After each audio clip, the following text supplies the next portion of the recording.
everybody. I'm Ocean Robbins. So excited to welcome you to day 3 of the Food Revolution Summit docuseries. We will begin our broadcast of episode 3 in about 15 minutes. Today our focus is nurturing a thriving microbiome, the hidden key to immunity, mood, and longevity. Could better gut health be the secret to a stronger immune system? A clearer mind and a longer life? Today, we're delving into the fascinating world of the microbiome, home to trillions of microbes that shape everything from your mood to your metabolism.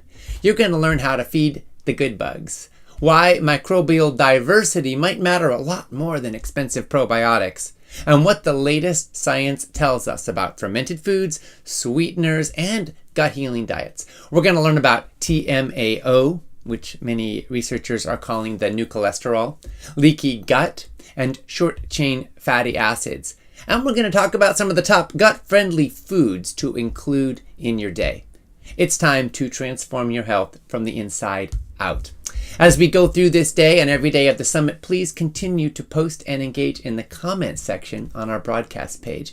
You can share your top takeaways, your aha moments, your breakthroughs, what this means in your life, your stories of pain or transformation, your questions so that we can continue to respond to them, and also engage with other folks. See what other people are sharing, respond to their comments, add your own thoughts. Let's keep this conversation going and growing in a supportive, friendly, respectful community together. We're lifting each other up. And I hope you can feel the power of community right here in this summit because, folks, we live in a toxic food culture. All around us, junk food is subsidized, advertised, mainstreamized, normalized, and it can feel like a lot of work in that context just to feed your family well. But what we're discovering is that you do not have to be all alone.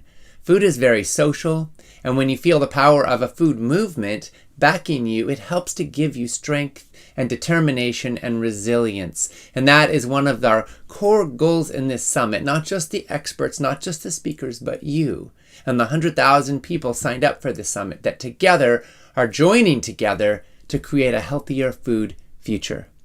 Marina said, "Thank you for your amazing generosity in giving this to the world and for all the amazing work you do." Thank you, Marina. We're so glad you're part of it with us. Michelle said, "Watching for the second time and finding new information as well as reinforcing what I wrote down earlier. Thank you for reissuing." Thank you, Michelle. Yes, for those who don't know, this is our second and final broadcast of the 2025 Food Revolution Summit docuseries. We first released it in April of 2025. Of course, all of the opening and closing of every day is live. That's what I'm doing now. But the actual episodes will be the second airing. And some of you are seeing it for the first time. Some of you are seeing it for the second time. Some people are seeing it for the 20th time because empowerment package owners can watch the episodes anytime they want to. And I know some folks who listen to expert interviews every single day. Seriously, not kidding. There's 45 of them, so you could go through all of them a few times a year. Not saying everyone wants to do that, but they find that they learn new things and they love to just kind of saturate their consciousness with this information and this wisdom to help keep them going and growing on the right track. However many times you watch or listen, the most important thing is that you apply what you're learning and hopefully get value from it that helps you be more healthy, more fulfilled, and more happy in your life. Pat said the science about how soy helps with hot flashes was a revelation, and this is different from others that advised women to keep away from soy. I just bought some soy milk. Awesome, Pat. Thank you for sharing that. And yes, it is a revelation. Soy is remarkable in its health promotion. It's beneficial, it seems, based on a great deal of research for cardiovascular health. It helps to prevent cancer. It's incredibly helpful with hot flashes. And it's a great source of protein. So a lot to love about soy. As we have mentioned, there's a difference between genetically engineered soy protein isolate and organic tempeh or edamame, or actually taking whole soybeans and eating them. Now, a lot of folks don't realize that soybeans can be eaten directly, and they're actually quite delicious. They take a long time to cook. So what we like to do in our family is to start them sprouting. We soak them overnight, and then we rinse them once or twice a day, really, for a couple of days until little tails start to appear, and then we pressure cook them. And what you've got then is a more bioavailable soybean, and it's tender and delicious. And you can make baked beans, or pretty much anything you do with beans, you can do with soybeans. And they're slightly milder flavored and a little lighter than other beans, and super nutritious. They are the highest protein, widely consumed bean in the world. Diane said, even my mainstream doctor is coming around to recommend eating plenty of fruits and veggies to manage blood pressure. It's time. It's true, Diane. More and more doctors are recognizing that food matters, although sadly, a lot of times, if they want to prescribe a drug, they tell you to go to the pharmacy. If they want to recommend healthy eating, they just kind of say, eat better and good luck with that. As if it's all up to you and they don't really expect their patient to do anything with it. We've got to change that. We've got to take food seriously. One of the initiatives that I'm excited about is called Produce Prescriptions. This is an initiative where doctors are able to prescribe fruits and vegetables to their patients and actually have them paid for by insurance companies, or perhaps in future by Medicare. And there was a research study out of Tufts University which found that when this was implemented, it helped. They prescribed the fruits and vegetables for like lifestyle responsive, diet responsive conditions like type 2 diabetes and cardiovascular disease. And they found that the medication was actually a better bang for the buck, if you will, than a lot of the current drugs that are approved for treatment for these same conditions. And all the side effects were good ones, right? Unlike what we find with a lot of drugs where there's always unpleasant side effects. With healthy diet and lifestyle, you get ripple effects that make almost everything else better in your life. It's remarkable. Mainstream medicine is changing, Diane, and this is exciting. I just got to interview recently Dr. Bobby Mukamala, who is the new president of the American Medical Association. He just got certified in lifestyle medicine. He is a plant-based eater, and the AMA is increasingly going to be promoting diet and lifestyle as a solution to our healthcare crisis. So things are changing. We want them to change a lot faster, but they are changing, and we are all part of it. So thank you for being part of this movement. Mampta said, I'm 55 and have my final exam in a few weeks in nutritional therapy, a long journey, driven by wanting to support my husband with a rare autoimmune disease that nearly took his life. I still have a lot to learn, but feel compelled to start sharing all the knowledge I've acquired with communities local to me, including youngsters and communities my parents belong to. Being of Indian origin, there's a lot of type 2 diabetes in our culture. My father-in-law died of dementia, a close friend has Alzheimer's, my mother has osteoporosis, my bestie has rheumatoid arthritis and is recovering from breast cancer, whilst her husband is in remission from colorectal and throat cancer, and the list goes on. This is my first time with this summit, and I'm sharing it with living friends and family. Thank you, Ocean. Mamta, thank you for being on this journey. I'm so sorry that so many people in your family have been suffering, and in your larger community as well, of course. And congratulations on soon getting your final exam in nutritional therapy. We want to support you in spreading the word with your living friends and family, and using all that we're sharing in the summit in your work. So we're going to gift you with an empowerment package. Congratulations. Our team will follow up with you, and you'll now have access to all of the episodes and the expert interviews for life, plus transcripts, including source links to studies that are cited, and you'll have access to all the bonuses. Congratulations. I know you will put it to good use. Our team will be in touch. All right, folks, if you just joined us, we'll be starting episode 3 at the top of the hour in about 6 minutes. I'm Ocean Robbins, your host. Thrilled to be welcoming you here today. As we go through the day, please continue to post and engage in the comment section on the broadcast page, sharing what you're learning, what this means in your life, your top highlights, and also questions that are coming up for you. You know, as every speaker so far has revealed so clearly, the status quo is not acceptable. It is a fast track to Alzheimer's and type 2 diabetes and poor immune health and heart disease and feeling like crap along the way. If you drive your car into a brick wall, the death certificate might say something like impalement by brick wall, but we all know the real cause of death was driving badly, right? And by the same token, if you eat the standard American diet and you don't exercise and you don't get good sleep and you have high stress, then your death certificate might say dementia or diabetes or heart disease or something else. But the truth is that the real source of it was what you ate and how you lived. So what we're trying to do in this summit is to share another possibility, that there are incredible breakthroughs taking place, that we are coming to understand what's possible when we really make food the foundation of our health. Dee said, hello, Ocean. Thank you for continuing this wonderful resource for all fighting to improve their health. This is a new journey for me, but through research, I know in my heart going whole foods plant-based is what I need at this point in my life. Dealing with multiple autoimmune issues, I know that the Western world can offer medicines, and I don't want to deal with the side effects. The pleasure in the whole food plant-based lifestyle is that it only brings health with nothing but positive side effects. I'm in and not looking back. Awesome, Dee. Thank you. Carolina said, hello and wonderful morning from Colombia. I was in an intense process around fibromyalgia. I can confirm that what can help you to recover and reconnect with your natural wellness and harmony is the commitment with yourself. Changing the nutrition of your body, your emotions, soul, and your mind, spirit. Carolina, thank you for sharing and for joining us from Colombia. Fibromyalgia is a complex and often misunderstood condition, but research has shown that there are several holistic strategies that could offer significant relief. A whole foods, plant-rich diet can help bring down inflammation as well as oxidative stress, both of which are believed to play a role in fibromyalgia symptoms. Many people find that eliminating processed foods and emphasizing anti-inflammatory foods like leafy greens and berries and turmeric and flax seeds and legumes can support better energy and mood and pain management.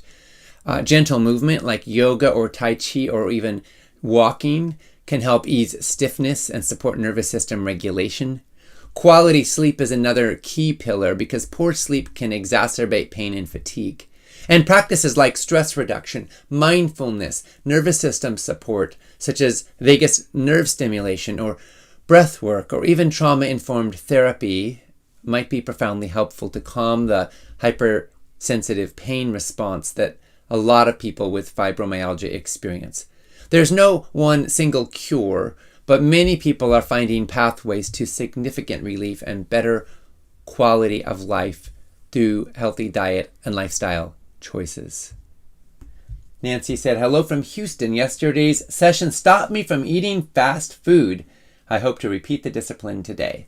Awesome, Nancy. Congratulations. Good job. We're right there hoping with you. Kathy said, I'm from Massachusetts. Yesterday's episode was so informative and encouraging. Looking forward to hearing all the episodes. Would love to see schools incorporate nutritional education from preschool on. Oh, yes, Kathy, we need this so badly.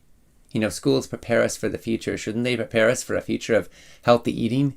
This comes back to what's served in the schools and also what's taught in the schools. And I so want to see that future with you. Thank you for speaking out for our children. Pam asked, do flaxseed and chia seeds need to be ground up to be bioavailable? Video showed whole flax being sprinkled on a salad. Thank you for this amazing program. Well, Pam, thank you for the kind words. Chia seeds can be eaten whole if you chew them well, although you do have to chew them well and not everybody does. But they do form a gel when they're hydrated, which helps make their nutrients more available. And you may see increased benefit with grinding chia seeds. Some studies suggest that their omega-3s, amino acids, and other phytonutrients are more bioavailable when they're ground. Now, flax seeds are a bit different. If eaten whole, unless they've been soaked or sprouted or toasted first, they often pass through the digestive system without being broken down, which means you might miss out on some critical nutrients. So it's great to grind them or buy them pre-ground and store them in the fridge or freezer to keep them fresh in order to maximize their benefits. They can still be a beautiful adornment to a salad or other dish, as you may have seen in the video, but it's not the best way to maximize nutrition. All right, folks, well, it's almost time for us to start our next episode. It's going to be an amazing one, so stay tuned for episode 3 as we focus on gut health. Here we go.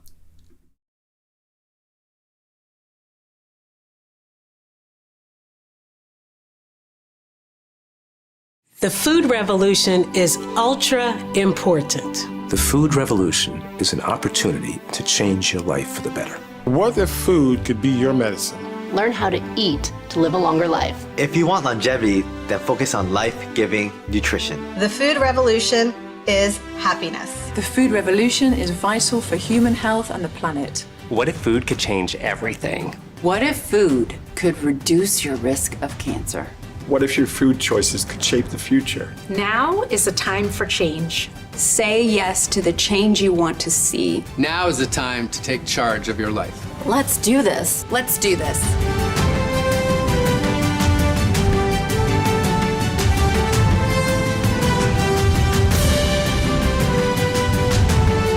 It's time for a food revolution. The food revolution starts now. The food revolution starts now. The food revolution starts now, baby.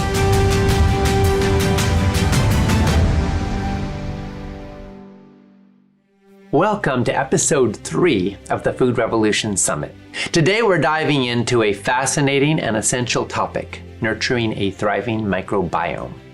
Fascinating indeed, Ocean.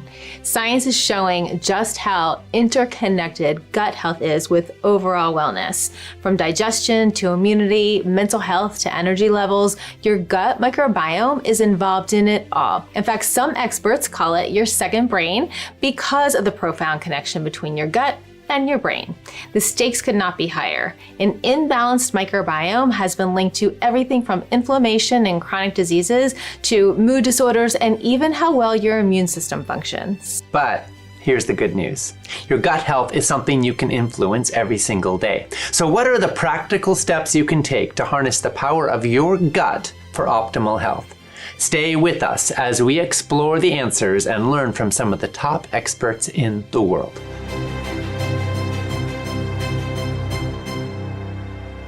I realized very, very early on in my career, during those first couple of months on the GI ward, that if we could take someone with very terrible digestive health, if we could fix that and restore their GI health, we could completely transform and revolutionize them and restore them to whole body health. And I saw people on that journey, even in those first months as a wannabe doctor, right, or young doctor. Mm-hmm. And I thought, I want to dedicate my life to helping people to restoring digestive health. And over the years, it's such a rewarding area of medicine to work in for all of those reasons. Because, you know, as Hippocrates said, all disease begins in the gut, but also all health begins in the gut. And it's a wonderful time to be a gastroenterologist, right? Because suddenly concepts that I was learning about in med school maybe 20 years ago, like the gut microbiome. Now everybody knows about it. Everybody wants to talk about it. The gut, as you know, Ocean, is having a big moment. And part of that moment is people and the medical community realizing that gut health is essential for overall health.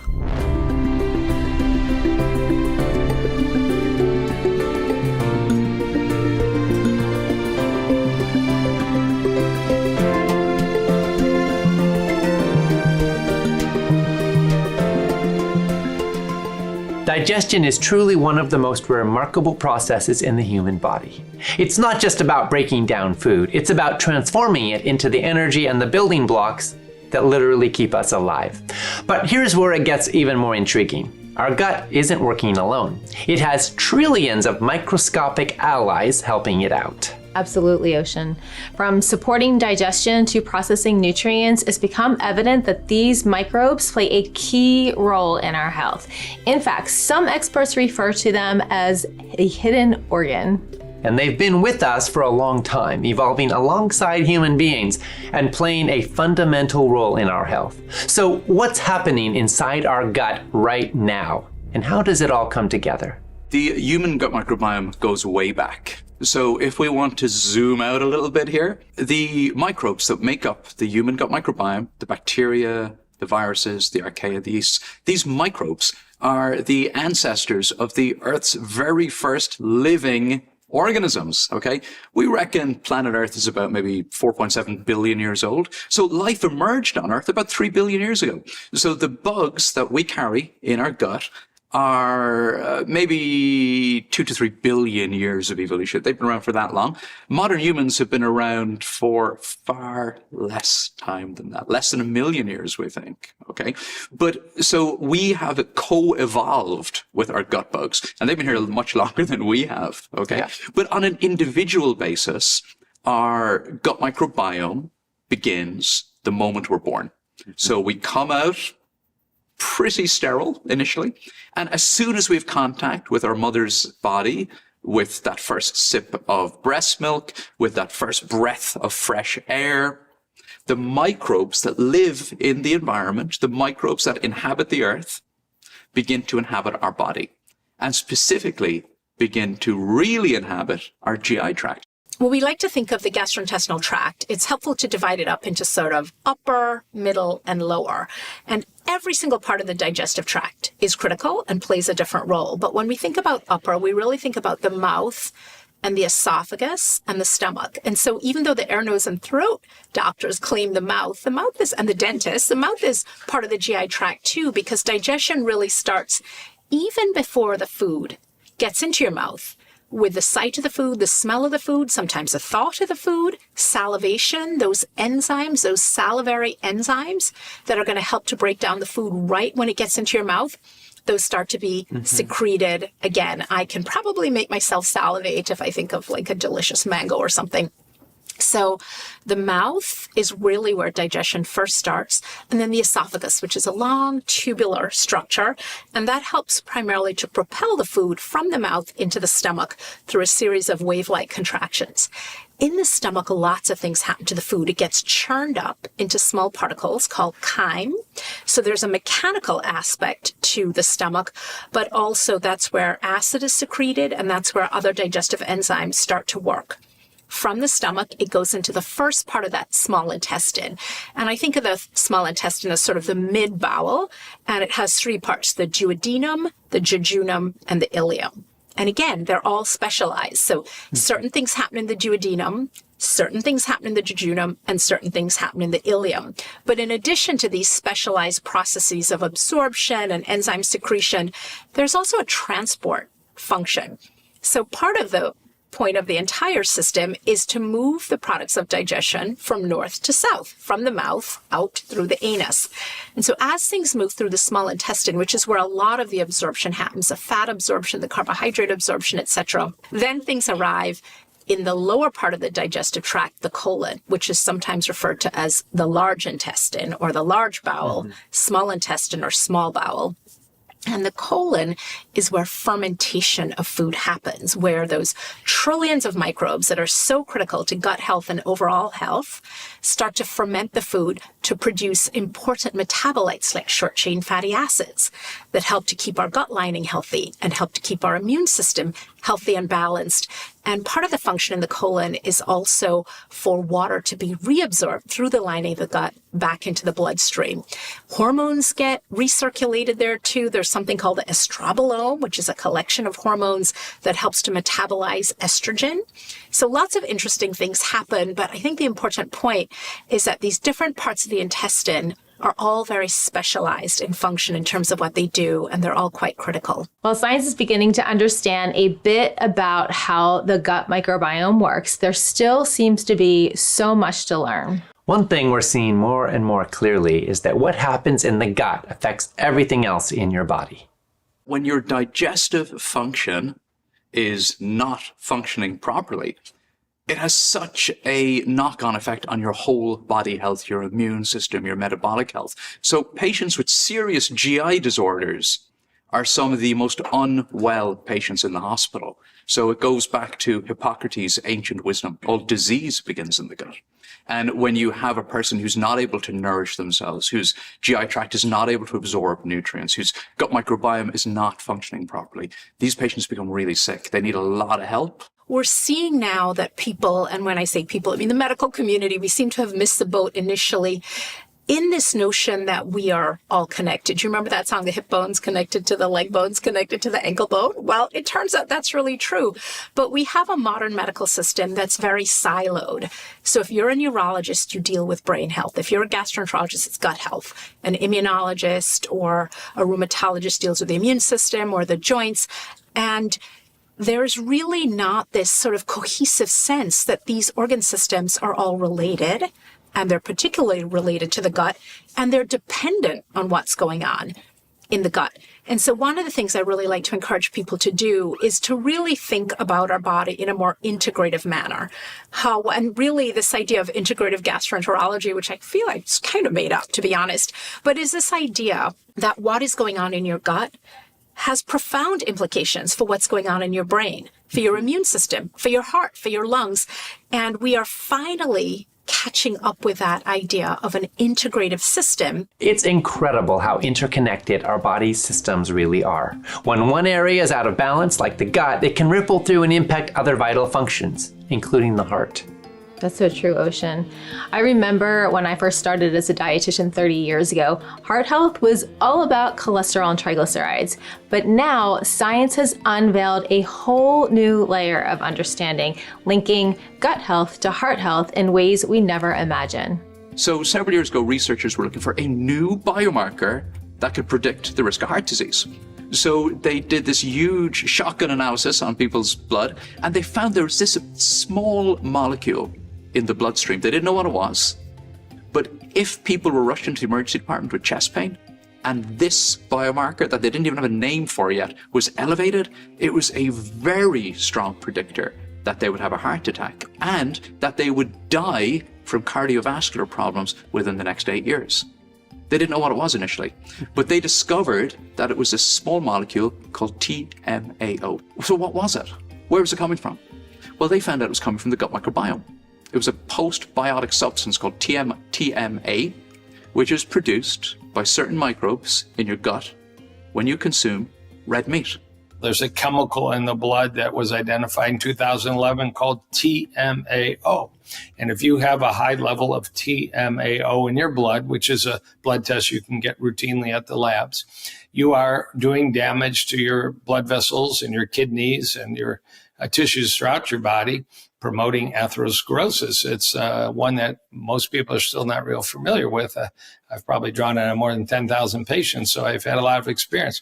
TMAO comes from our gut. And if you feed your gut a chemical called choline, particularly in egg yolk, you'll make more TMAO. If you feed your gut fish sticks, there's a lot of TMAO in cod, you'll make more TMAO in your blood. And if you feed your gut something called L-carnitine, a very abundant amino acid in red meat, you will have a high level of TMAO and you will go from gut to heart disease.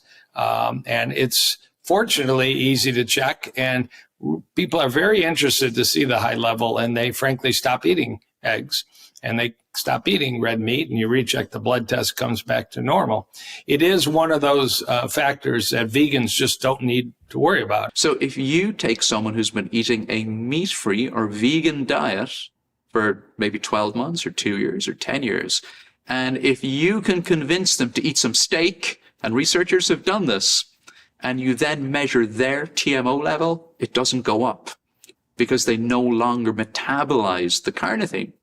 But other studies have shown that if you take those vegans who don't eat any red meat, don't eat any carnitine, and you supplement them with the amount of carnitine that is typically found in a steak, that within months, they develop that ability to produce TMAO again. And their TMAO levels, when they eat food containing carnitine, or take a carnitine supplement, will then rise just like they do in a meat eater. The research on TMAO is absolutely fascinating, and it highlights how the foods we choose can directly shape the makeup of our gut microbiome. It's interesting to think about how different eating patterns might impact the bacteria in our gut.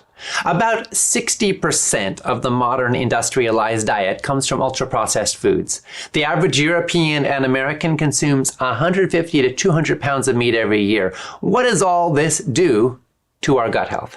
If you wanted to start with a blank sheet and you wanted to design a diet which will give you terrible gut health, you would end up designing the standard American diet, the standard Western diet, what we now refer to as the global standard diet. So a diet that is high in meat, high in dairy, high in saturated fats, high in fat, low in fiber, low in plants, low in plant diversity. It gets worse, high in sugar, high in added salts, and also high in artificial junk food chemicals. So in many ways, the standard global diet is the toughest adversary that our gut health has ever faced in the history of humanity. And when we consume foods like that, it increases the risk of developing bowel cancer, diverticular disease, delayed gastric emptying, leading to acid reflux, constipation, leading to hiatus hernia, diverticular disease, magnifies our risk of developing conditions like Crohn's disease and ulcerative colitis. Why is meat so bad for gut health? We are discovering new reasons every year. So, of course, it's not providing any fiber, of course, but there's more to it than that. So we know that meat is a great source of animal protein, which drives the production of trimethylamine, which our body turns into TMAO. So it's a pro-inflammatory molecule. It's been implicated not only in heart disease and renal impairment, but also in worse outcomes in patients with colorectal cancer. We know that people who are eating meat are also eating a lot of fat. So it always comes with saturated fat. And we know that in order to digest that food, your body has to produce a lot of bile to naturally emulsify the fats so that you can digest them. That bile, if you're eating a meaty diet, that ends up in your colon. That becomes food for gut microbes. What gut microbes enjoy bile? Well, Bilophila wadsworthia, or Wadsworthia, and other bilophilic organisms which thrive in this high bile environment, which is driven by meaty meals. And that produces secondary bile acids, which are carcinogenic and contribute to our risk of bowel cancer. Red meat in particular is a great source of dietary heme, so heme iron. We can only get heme iron from meat. We get a lot of it in red meat. Yes, it's more highly bioavailable than the non-heme iron that we get in vegetables, but greater bioavailability doesn't always mean that something is good for you. So we know that heme iron is pro-inflammatory, promotes oxidation, produces oxidative stress, has a negative impact on our gut health, and increases our risk of bowel cancer. So we got the heme iron. Then we've got the heterocyclic amines that we get when we cook meat. Carcinogenic to our gut. High protein diets damage the gut microbiome. They shift the gut microbiome. So this is not a long-term solution. It's not a desirable solution because a quick fix for that will create a lifelong of other conditions that you really want to protect the gut microbiome for. And that's where a whole foods plant-based diet is going to be key.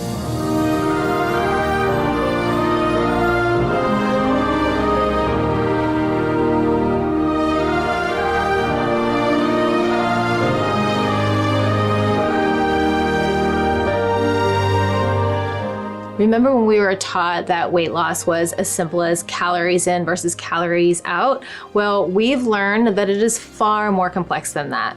Absolutely.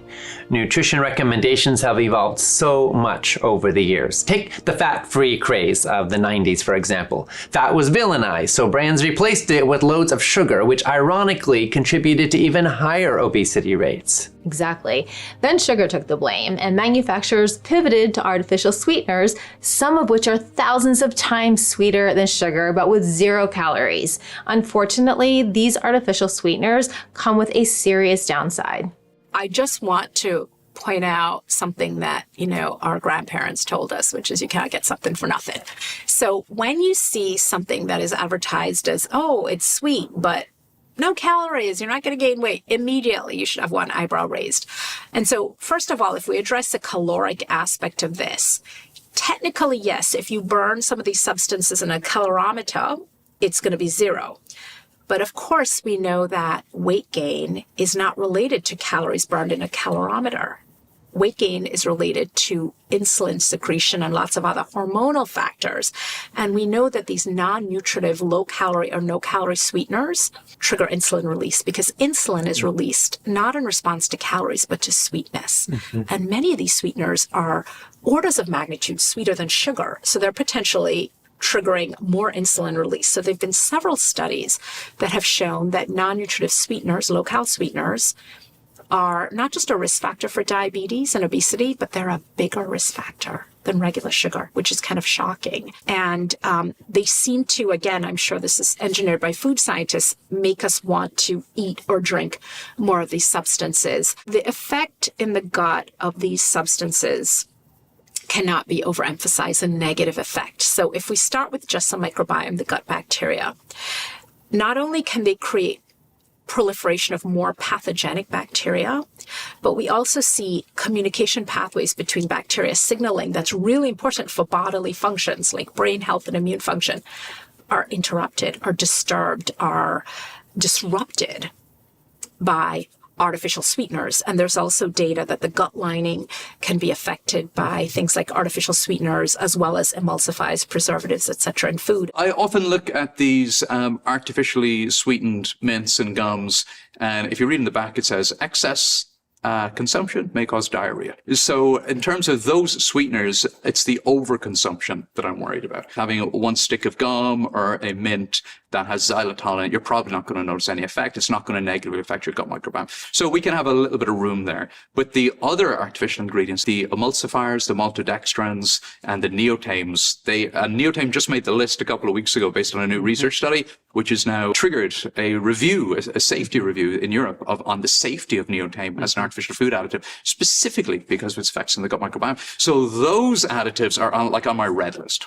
The impact of non-nutritive sweeteners on gut health is eye-opening, and honestly, it's kind of concerning when you consider how many products they're in. I agree, Ocean. And for those wondering, stevia might be slightly better than some of the others, but it's not completely free from concerns. It appears to share some of the same potential gut health drawbacks as aspartame, sucralose, and other calorie-free sweeteners. It's a reminder how seemingly harmless things that we consume every day can have a bigger impact than we realize. And there's another common thing we rely on that a lot of us take every day that could have very real consequences.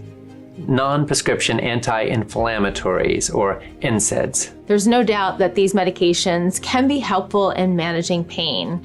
But what happens when they become a daily habit? Could they also be quietly affecting our gut health in ways we might not expect? Drugs like non-steroidal anti-inflammatory drugs, NSAIDs, are life-altering, life-changing, sometimes life-saving. They're also incredibly bad for the gut. These are anti-inflammatory compounds that for people, particularly people suffering with acute injuries, people with chronic illnesses, arthritis, rheumatic issues like rheumatoid arthritis and other things, these drugs can really make such a difference in their quality of life. But it's so important for people to realize that this comes at a cost. When I was taking call frequently at the hospital, I don't really take much call anymore, but when I was, we at least once every month or two had somebody coming in with fatal gastrointestinal bleeding from NSAIDs. And unlike something like Tylenol, which is hard on the liver, where we can see Tylenol overdoses that are damaging to the liver, that's a dose-dependent effect. The more Tylenol you take, or acetaminophen, the generic, the more damage to the liver.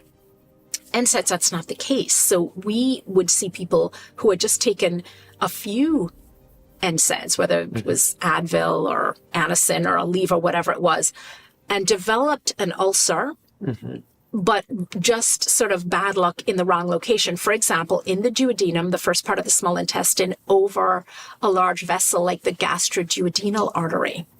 Just happened to develop there, and that ulcer erodes through, and next thing you know, they're having a spurting bleed that they've bled out and had fatal gastrointestinal bleeding in a very short period of time. So non-steroidal anti-inflammatory drugs, Ocean, as I've said, keep me in business, or keep us as gastroenterologists, because they are the commonest cause of acute gastrointestinal blood loss, ulcers. But what I also want to point out is that non-steroidal anti-inflammatory drugs are also linked to an increase in intestinal permeability, what's commonly known as leaky gut. Once in a while, taking an anti-inflammatory is never a problem. The problem is that people end up taking them every 6 hours, sort of chronic. Besides the fact that when you take anti-inflammatories long-term, you can burn your gut, your stomach lining can burn, you can affect your kidneys and cause renal dysfunction or kidney dysfunction. You're also altering everything about your gut. And people need to step away and ask themselves, why do I have all this pain and inflammation, rather than I just got to deal with this and put out the fire. Well, put out the fire acutely, fine, but then step away and then ask yourself, why do I have this? What am I doing to my body to make it not feel great? And I think sometimes people feel, woe is me, or I can't do anything, but you have the power. You could fix. Now, it may not become perfect. We may not get off medicines. These aren't the goals. The goals are to get better. I think a great goal is to get better, to make the best of what we've got, to hold ourselves with a whole lot of love, and to keep making progress. And we keep learning more about how powerful it can be to focus our healing attention on nurturing and restoring our gut health. It really is the source of so much of our suffering, and it can be the source of our capacity for healing. It's true, Ocean. And one of the somewhat surprising factors in the health of our guts turns out to be how many microbes we're exposed to. In this sense, our modern world obsession with cleanliness might not be entirely good for us. It seems that exposure to some germs may actually be an important part of building a strong immune system. Yes. This idea challenges so much of what we've been taught about health and hygiene, and it started coming to light with the work of an epidemiologist in the 1950s. In the 1950s, David Strawn, who was an epidemiologist at the London School of Tropical Medicine and Hygiene, was tasked by the British government with trying to figure out why they were seeing skyrocketing rates of autoimmune diseases like eczema and asthma in post-industrial London. Now, what was going on in the 1950s in the UK? What was going on was that people had left the farm for the factory. And that was also a clue to why they were seeing these high rates of these autoimmune diseases. And he embarked on a 21-year-long, he was very patient, epidemiological study of over 17,000 children. And what he discovered, and this data was not published until the 80s, what he discovered were two startling and completely unexpected facts. The first is that kids who lived in households with lots of siblings, cousins, extended family, who were exposed to a lot of childhood illnesses and coughs and colds and so on, they had very low rates of autoimmune disease later in life. The second thing was that kids who were more affluent and had access to more hygienic conditions, of course, this is not the same now in the 2020s, but at the time in 1950s and 60s London, this was true. Wealthier families had more bathrooms, etc., and the kids were washing more. Those kids had higher rates of autoimmune diseases later on. So this turned everything we thought we knew about cleanliness and germs on its head, because it basically told us that exposure to lots of childhood germs was actually good. It wasn't just good, it was essential for training our immune system to not overreact later on when it got exposed to things. And similarly, that too much washing and cleaning and so on was problematic. It's a balance. We don't want to have to worry about cholera every time we take a sip of water, but we also don't want a water system that's so heavily chlorinated and food that's so heavily pesticized that it's also ruinous for our gut bacteria, our gut lining, etc. Dr. Chutkan just mentioned pesticides in food, and I want us to talk about this a little more here because I think it's important and it doesn't get discussed very much. We're learning that exposure to certain pesticides that are often sprayed on our food crops can disrupt the gut's microbiome balance. For instance, research published in the journal Gut Microbes indicates that glyphosate, the world's #1 most widely used herbicide and the primary active ingredient in Roundup, could alter the composition and functionality of gut bacteria. In fact, it was actually patented by its inventor, Monsanto, as an antibiotic. That's concerning, especially since the use of glyphosate has increased by over 3,000% in U.S. agriculture since glyphosate-tolerant genetically engineered crops were introduced in the mid-1990s. Yeah. We've sprayed over 2 million tons of it on American cropland. And a 2022 CDC study found glyphosate in more than 80% of urine samples from children and adults in the U.S. If you're wanting to minimize your exposure to glyphosate, the best strategy is to eat food that is grown organically, and especially to steer clear of corn, soy, oats, and wheat that are not grown organically, because those are the main sources of exposure for most people. That's great advice, Ocean. And of course, glyphosate isn't the only pesticide we should be concerned about. There was a study published in Frontiers in Microbiology which found that chronic exposure to dietary pesticides can lead to gut dysbiosis, which is linked to metabolic disorders and other health complications. Given these findings, choosing organically grown foods whenever possible can be great and a very positive step.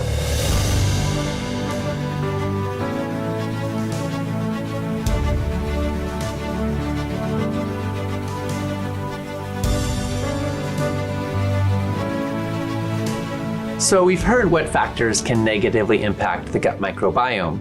But what about lifestyle factors that can promote a healthy gut?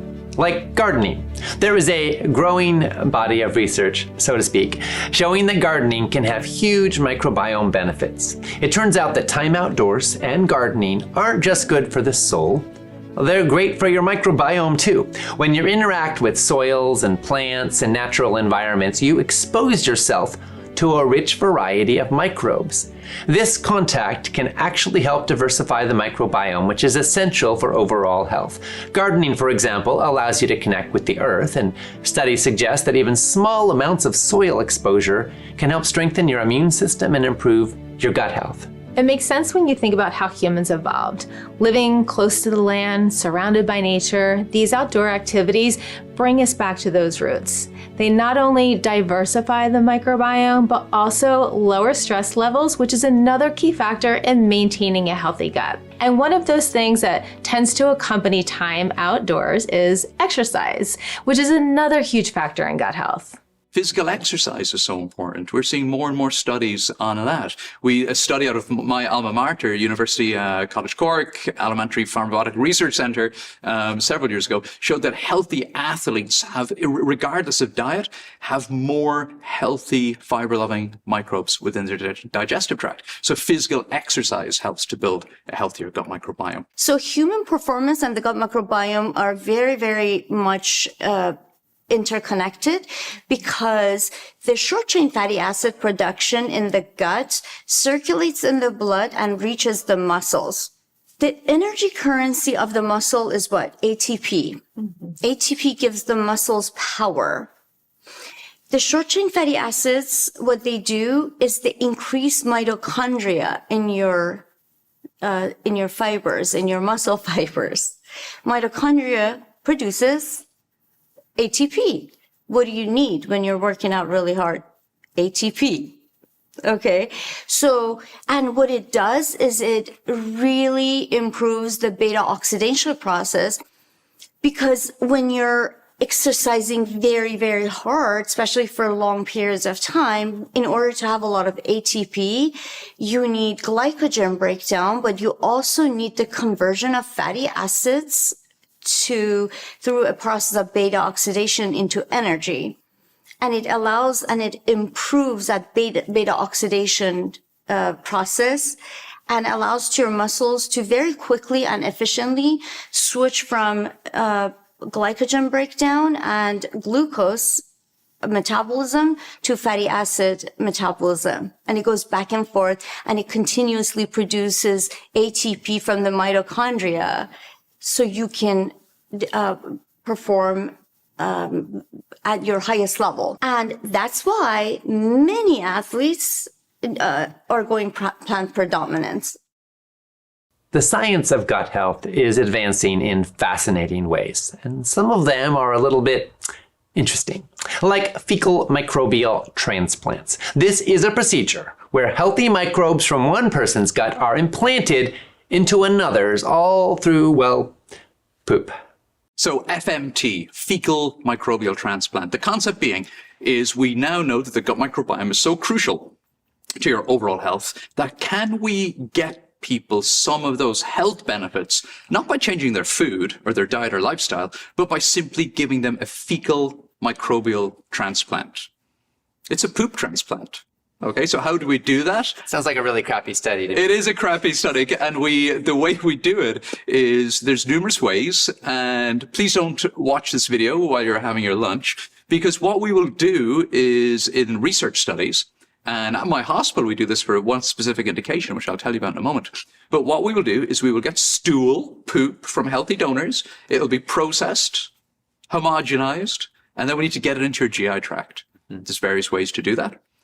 You can drop it in a feeding tube down, run it through the feeding tube. You can freeze dry it and put it into these little capsules or crapsules, as they're generically known in the trade. Or we can administer it from below. We can give you an enema, or we can do a colonoscopy. Now we can spray the stuff in, which is how we do it at my hospital. And so that's fecal microbial transplant, poop transplant. So there's one condition where it proves extremely beneficial. So this is in recurrent C. difficile infection. So this is a particular organism within the gut which can really take a hold in some people and cause recurrent colitis and diarrhea. It can be very difficult to treat, a lot of antibiotics involved. But in resistant cases, we now know that if we give them a poop transplant from someone who doesn't have C. difficile, we got a 90% cure rate. And that can be absolutely transformative for people. But there is also a lot of interest in using fecal microbial transplant for conditions like metabolic syndrome, obesity, fatty liver disease, ulcerative colitis. So far, the studies have been quite disappointing. In fact, there have been a number of studies, because we know that people who eat a healthy plant-based diet are metabolically healthier and have a healthier gut microbiome. And gut microbiome researchers know this too. So we've seen several studies where we've taken people, research volunteers, with fatty liver disease or metabolic syndrome, obesity, insulin resistance. And instead of changing the diet and lifestyle, they've been given fecal microbial transplants from healthy, specifically vegan donors. Now, the outcomes in those studies are interesting. They're fascinating to read if you're a gut microbiome nerd. So what we see happening is the gut microbiome shifts and shows some vegan characteristics. So inflammatory markers may go down, butyrate production may go up, TMAO production may go down, but it's generally a transient phenomenon. And those studies are disappointing. We've seen, you may think, okay, well, look, we'll do the fecal microbial transplant and we'll change your diet. We'll do both. But in fact, that might not be the answer either. So there's a study published 2 years ago where researchers took individuals with ulcerative colitis, an inflammatory condition of the bowel, and they were assigned to have the fecal microbial transplant from a healthy donor, or fecal microbial transplant and healthy dietary change, or dietary change alone.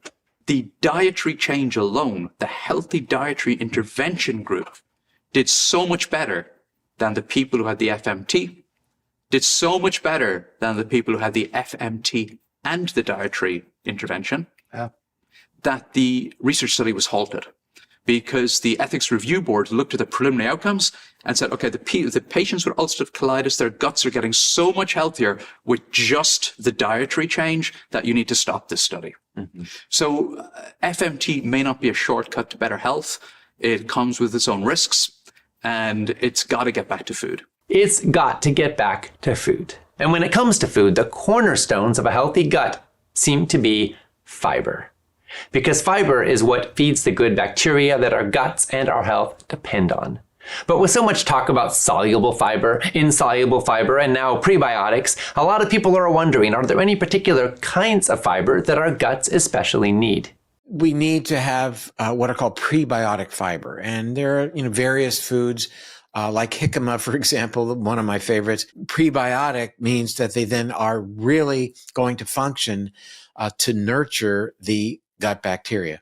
But any good plant product, a plant-based food, I think is something we need to include.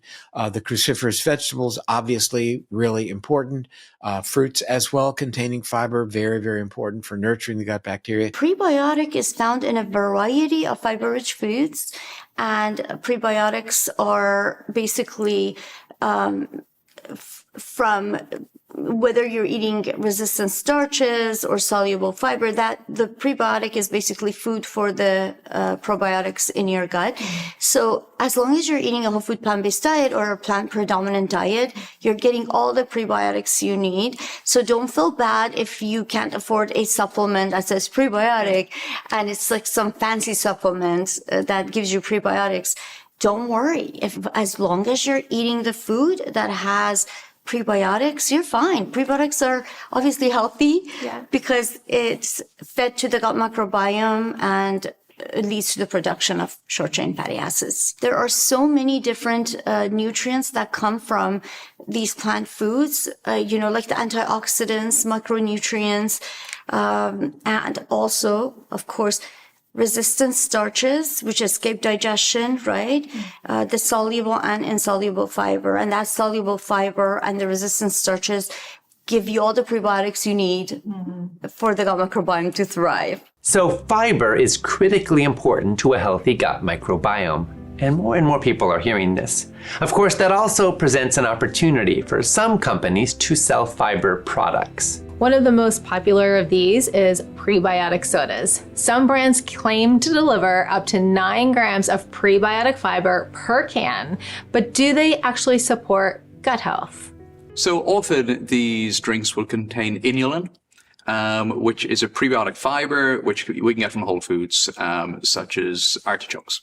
Okay, but it is a processed version of that, which is then added to these sodas so that people can feel a little bit happier to have a can of soda, right? Look, it's probably a step in the right direction. If you are someone who likes to have a few fizzy drinks, a few sweet sodas every day, and then you graduate to having one that is also a fiber supplement, then that may be a step in the right direction. And for individuals who are having a fiber deficient diet, sometimes supplementing with soluble fiber through a non-whole food mechanism can be beneficial. I will often recommend to individuals who are just beginning on that move towards a healthier diet to supplement with ispagula husk, for example, which is a great source of soluble fiber. Or I will get them to eat 3 or 4 kiwi fruits per day, which is great sources of soluble fiber. But of course, when you have a kiwi fruit, you're also getting lots of other fibers. You're getting phytonutrients, you're getting vitamin C, so you're getting the whole package. So I have tried some of these fiber supplements disguised as soda. Some of them taste terrible. Some of them taste a little bit okay. I don't think people should feel too guilty about drinking them. But I would if you are buying those, then that tells me you're fiber aware. You are fiber aware. You are aware of the importance of dietary fiber. So why not go to the source? Another consideration is the other ingredients in prebiotic sodas. Some brands contain artificial sweeteners or even added sugars, which may offset their benefits. It's so important to check the ingredient label before assuming all sodas that have the words prebiotic or probiotic are good for the gut. Yes. In moderation, they might be a fun and functional beverage, especially as an alternative to traditional sodas. And I'll admit, they've made an appearance in our household on more than one occasion. But for the best results, we should clearly prioritize whole fiber-rich foods in our diet. Personally, I think prebiotic sodas can be better than most commercial sodas, but that still doesn't exactly mean they're a health food. Okay, so we've been talking about prebiotics, which are the food for good microbes in your gut, and it's best to get them from food. But what about probiotics? These are the good bacteria that we want to nurture. Is taking a probiotic supplement helpful to your gut? Enter the probiotic industry, which in 2022 was worth about $60 billion a year. By 2032 is projected to be worth hundreds of billions of dollars. So the concept is that our gut microbiomes are deteriorating. So we take a supplement which contains bacteria and we drink it or eat it. So we replenish our gut microbiome. Now, that's a very appealing concept, right? Mm-hmm. But the studies aren't that encouraging. Now, certainly from a gut health perspective, there is no reason for everybody to be spending money on probiotics.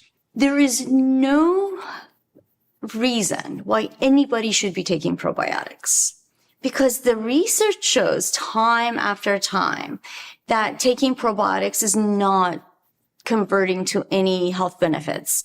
So the American College of Gastroenterology made their statement that in most situations for everyday people, there's absolutely no reason why you should take probiotics. Number one, they're costly. Number two, they've never been associated to any health benefits whatsoever. And number three, we don't know the side effects. I mean, I wonder if we did longitudinal studies, will we find that it leads to SIBO, like the overproduction and overpopulation of probiotics? Do we even know if they land in particular areas in the gut? And do they survive the acid, alkaline conditions that are dynamic from mouth to anus? And are they competing with our own gut microbiome and creating disease? No one knows. But if you're thinking about a quick hack, do not take probiotics. I think the more intelligent, the more scientific way of going about it is eat more fiber and feed the guys in there. And because we know there's a lot of research that shows that eating fiber leads to the metabolites that we talked about that are health promoting, decrease inflammation, increase muscle mass, and improve your insulin sensitivity, right? So why take probiotics where we have zero research? And I don't know about you, but have you looked at the prices on these guys? Put that in your 401k. Yeah. Put it in real estate. Right. Put it towards your children's college education. Not something that has never been proven to help and could potentially hurt. I almost never prescribe probiotics. There are a certain small number of niche cases within GI practice, certain complications of ulcerative colitis, for example, patients with a condition called pouchitis, individuals who have recurrent C. diff infection after antibiotics. There may be a role for very specific probiotics in those three conditions in adult medicine, but everybody going to the supermarket to stock up on probiotic supplements at the start of the week, the probiotic companies are doing a great job of making you feel like you're doing something that's worthwhile. You would be far better off spending those hard-earned dollars in the produce aisle. Most of the probiotics found in supplement form die in the acidic stomach environment and don't actually make it to the digestive tract. And when they do make it down there could be a risk of overpopulating the gut with a few strains of microbes and actually crowding out the microbial diversity that you need to thrive. So while they may have benefits in some cases, especially on a targeted level if someone is deficient in a specific microbe that they may benefit from, most probiotic pills probably are not that helpful. Glad we've cleared that up. But what about fermented foods? Are they beneficial?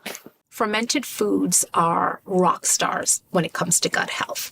And that's because they are the powerhouse combination of three really important things. Prebiotics, which are the fibrous foods primarily that feed the gut bacteria, all of them, the fruits, vegetables, nuts, seeds, whole grains, beans, all of it. So typical fermented food like sauerkraut, which is made from cabbage usually, contains a lot of fiber. Cabbage is a really fibrous food. So it has the prebiotic in it. It has the probiotic. Probiotic means the actual live bacteria. And probiotics, bacteria like lactobacillus, are produced during that fermentation process of the cabbage. So we've got pre and pro. But they also contain postbiotics. So during the fermentation process, they are making really important substances like the short-chain fatty acids we talked about. Justin Sonnenborn and his wife at Stanford, who are incredible microbiome researchers, talk about this and the fact that a tablespoon of a typical fermented food like sauerkraut, not a fermented soda, not a tablespoon of kombucha, but sauerkraut, kimchi, etc., can contain up to 1 billion live bacteria. More than 24 different strains. So it's like a live vitamin. It's living food, essentially. And they also published a study that showed that not only do fermented foods significantly increase the diversity of your gut, but they also lead to a reduction in inflammatory compounds in the body. And I think in their study, it was over 12 different inflammatory compounds that were reduced in the body. So fermented foods are really rock stars. During fermentation, microorganisms like bacteria and yeast break down sugars and starches, creating probiotics, vitamins, and organic acids that support gut health. Foods like plant-based yogurt and kefir, sauerkraut, kimchi, and miso are packed with these benefits. You're making me hungry. I love those foods. Me too. And one of the lovely things about fermentation is that it can boost nutrient absorption by making nutrients more bioavailable. Yep. And probiotics work hand in hand with the greatest gut health hero of all, fiber. Most people don't realize the importance of eating a high fiber diet, right? There is a huge push in the fitness industry to keep upping the protein, and there is such low awareness about the importance of carbohydrates in our body. Time after time, I hear people saying, making this blanket statement, up your protein, eat a low carb diet. And that is the exact thing that I want to talk about. I'm not saying don't eat protein. Protein is important. However, what's more important for your gut health, and of course, the rest of your body, because gut health matters, is a high fiber diet. Most people are not eating fiber. And I want to start with the 3 foods that most people are eating that do not have fiber. Meat,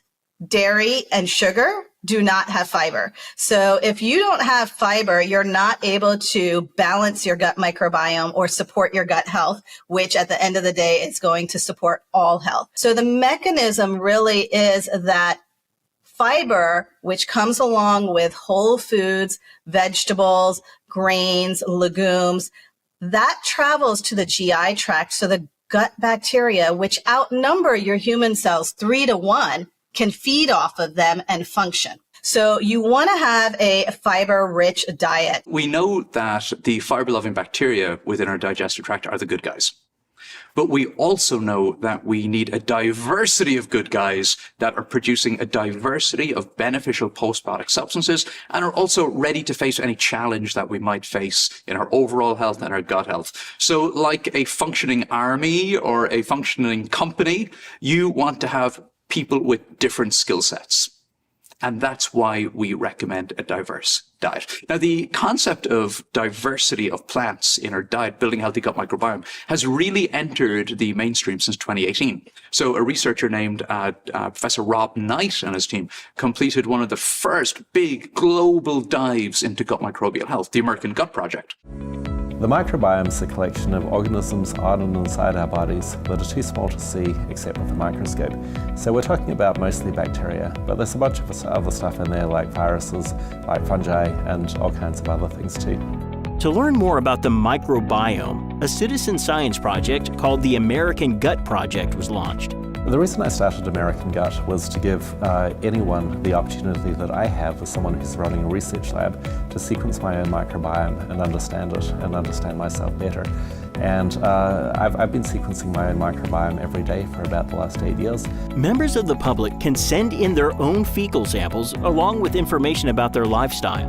They then get to see what kind of microbes live in their guts, and the data are made available to researchers and other participants. So they had looked at dietary intakes, health, and gut microbial health in, I think, about 12,000 volunteers. Now, those volunteers were drawn predominantly from the US, some from the UK, Europe, and Australia. They were all living in high-income countries where the global standard diet is not going to be great for digestive health, so that needs to be borne in mind. Within that group of 10,000 volunteers, they took 1,600 volunteers and did a really deep dive into their dietary habits and their gut microbial diversity, a marker of good gut health. And what they found was that the individuals who were consuming more than 30 different plants per week had certain healthful bacteria within their gut microbiomes, which individuals who were consuming fewer than 10 plants per week just didn't have. So those numbers, 30 and 10, were a little bit arbitrary within that study. But what that study has done is caught the public's imagination, right? Because that 30 number has now become something that we hear talked about a lot in the mainstream media. So make sure you are consuming more than 30 different plants per week. From my perspective, that's kind of like the 5 a day recommendation for fruits and vegetables. This should be the minimum. This should be the minimum. But absolutely. And sometimes in the media, we hear people taking that science on plant diversity and referring to all foods. So you want a diverse diet with a diversity of plants and a diversity of meat and a diversity of eggs, maybe, okay? But that's not what the science tells us. It is the plant diversity, the fruits, the vegetables, the whole grains, the legumes, the nuts, the seeds, the leafy greens. This is the diversity we want to build a healthy gut microbiome. And for that reason, it's no surprise that numerous studies have shown us that when we compare the diversity and health of the gut microbiome among omnivores, vegetarians, and vegans, people who eat a plant-based diet, on average, people who eat an exclusively plant-based diet or plant-predominant diet do have a healthier gut microbiome. You mentioned the word diversity, and I think that's really very key because diversity begets diversity, i.e., a diverse array of food choices brings to the gut the development and the enhancement of diversity of gut bacteria. And that's what we need for, really for survival, because diversity in the gut allows us to be resilient. Diversity begets resilience, allowing us to be in a position where we can be confronted by other health challenges.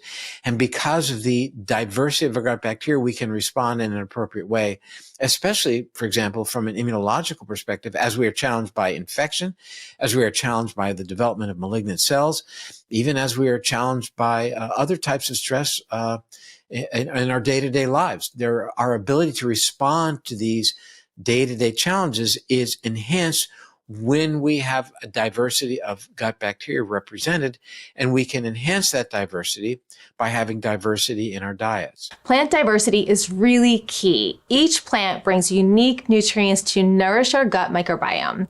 And color diversity is important too. These vibrant colors in plant-based foods aren't just beautiful, they're packed with compounds that benefit us when we eat them. It really is ideal when we can eat a rainbow of foods. We also need a diversity of different kinds of fiber, including both soluble fiber, insoluble fiber, and resistant starch. What are these different kinds of fiber? So soluble fiber, plant-based sources of soluble fiber that I love would be oats. Oats have a compound called beta-glucan, which is this type of soluble fiber, which will help gut health and support the bacterial growth. Apples. So there was something when they used to say an apple a day will keep the doctor away. Yes, that's because apples have pectin, and that is a form of a prebiotic fiber, which will feed the gut microbiome. And then chia seeds, I really like as a soluble fiber form because that will help support bowel regularity and improve that gut barrier function. So soluble fiber is number one. Number two is your insoluble fiber. So insoluble fiber is something that adds bulk to your stool. So if you feel like, oh, I'm not really having a good bowel movement every day, which I've encountered a number of individuals who do not move their bowels every day. We need to move our bowels every day. So that's where you want to look at, are you getting enough fiber? So this type of fiber is not fermented. It contributes to gut health by having regularity, and it helps remove toxins from the body. So when you're having a good bowel movement, you're removing all those environmental toxins and things that we are exposed to keep your cells healthy and happy. So sources of this type of fiber, insoluble fiber, would be whole grains, vegetables, nuts, and seeds. And this always is a concern for me when, people went on this low carb or no carb diet and they've basically taken out whole grains from their diet when it is absolutely critical for gut health. The third component when it comes to fiber is resistant starch, another one that is often underlooked at. It's a type of fiber that is digested in the small bowel, in the small intestine, and it goes to the colon intact. Okay. Then it gets fermented by the gut bacteria, helping produce these short chain fatty acids like butyrate, which keep inflammation down in the body. And those might be sources like legumes. A lot of individuals have stopped eating beans because they're afraid of anti-nutrients. These are critical foods for the body. Things like cooled potatoes, green bananas. And then lastly, the type of fiber, it's a subset of soluble fiber, is your prebiotic. And this is to help stimulate the growth of the good gut microbiome. So really feeding that good microbiome, like strains like bifidobacteria.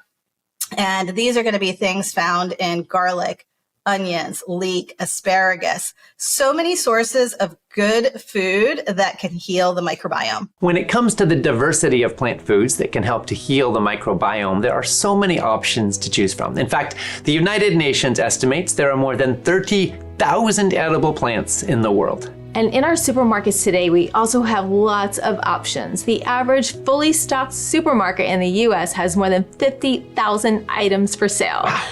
Unfortunately, many of these aren't really food, but are probably more accurately what Michael Pollan calls food-like products. Some of these are ultra-processed foods, and they may boost fancy claims on their labels, from high in fiber to made with whole grains to gluten-free, but that doesn't necessarily make them healthy.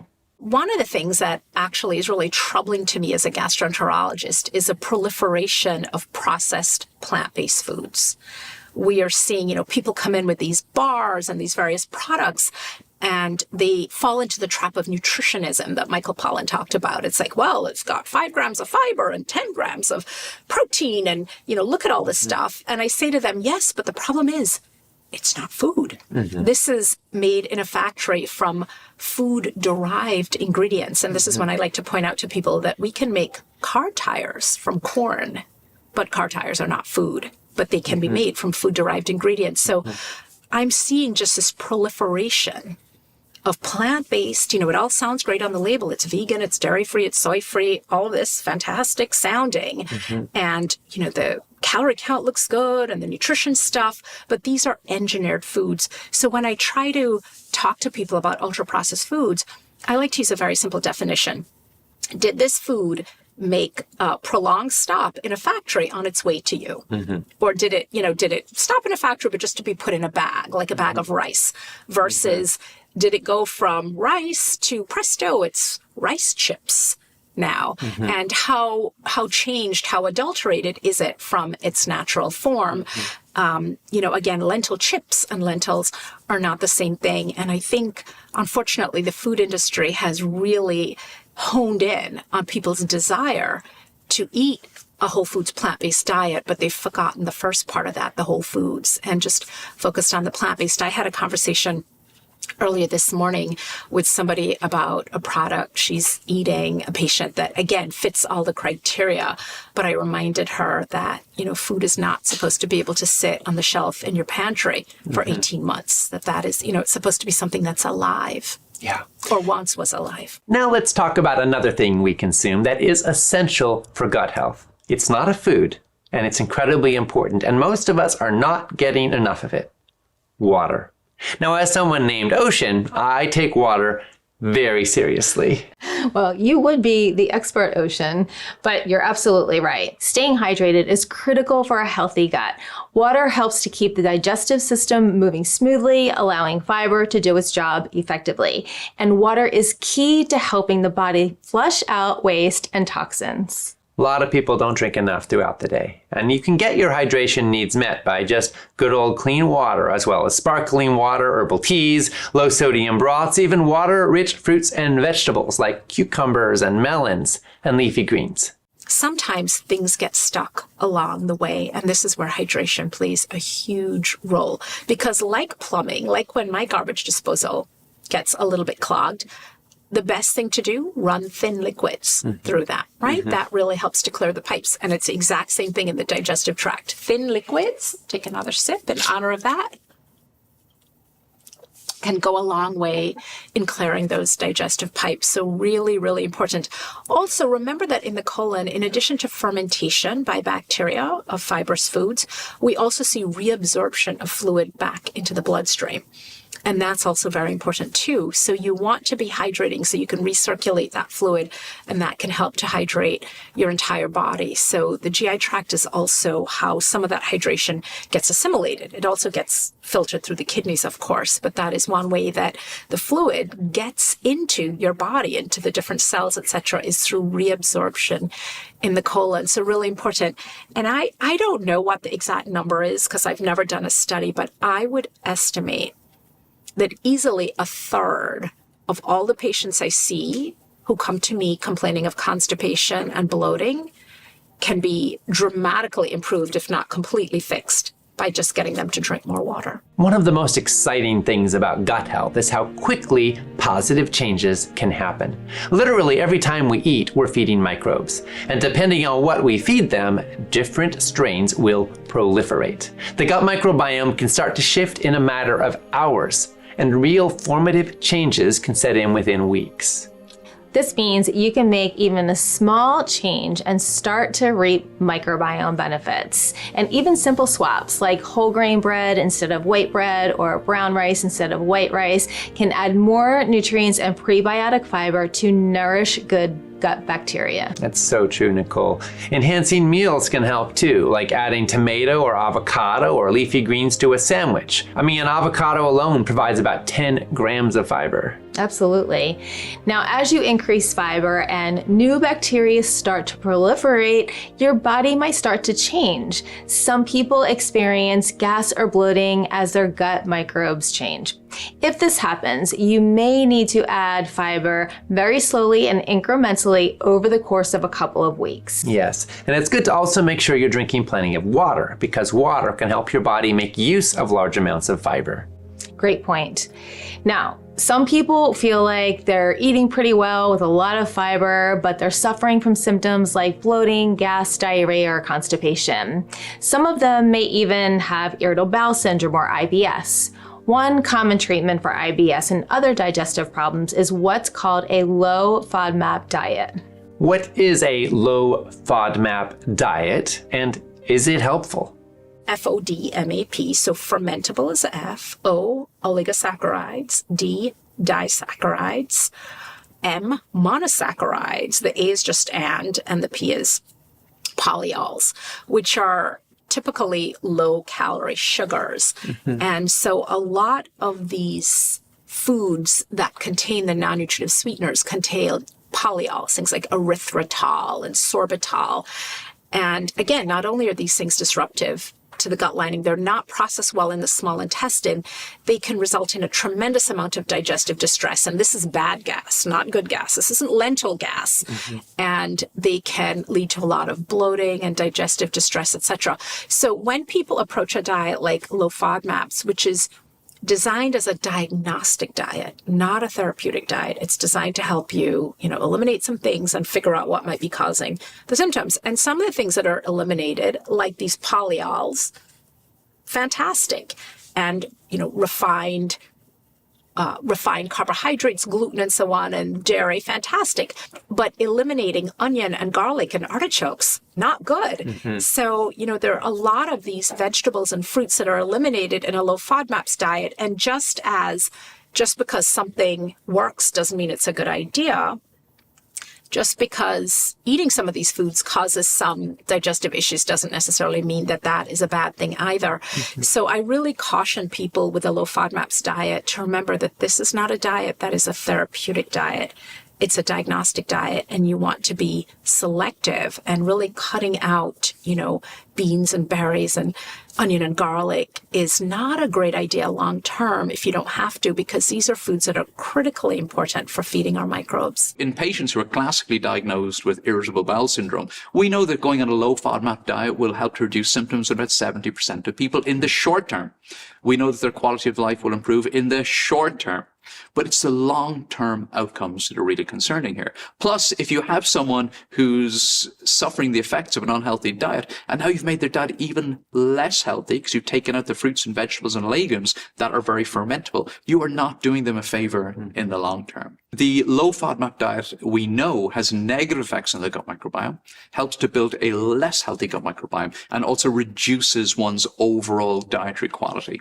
So part of the FODMAP process is to reintroduce each of the healthy FODMAP foods step by step to find tolerability and levels of tolerance for that individual. We don't sweat so much at my clinic about reintroducing lactose. We can go without that one. Adults don't need lactose in their diet. But we do want to help people to bring back in apples and pears and soft fruits and healthy whole grains, which some of them do fall under the FODMAP umbrella. But in my experience, if we can work during that FODMAP process, if we can also do it in a way that improves your dietary quality, gradually improves your dietary fiber, while at the same time we're talking to people about stress management and sleep and mindful eating and putting time aside to sit down and enjoy your food so you know that you're eating and you are digesting your food effectively, we can get them through that FODMAP process and out the other side so they're enjoying fermentable foods and they've got an overall improved dietary quality. And that is great,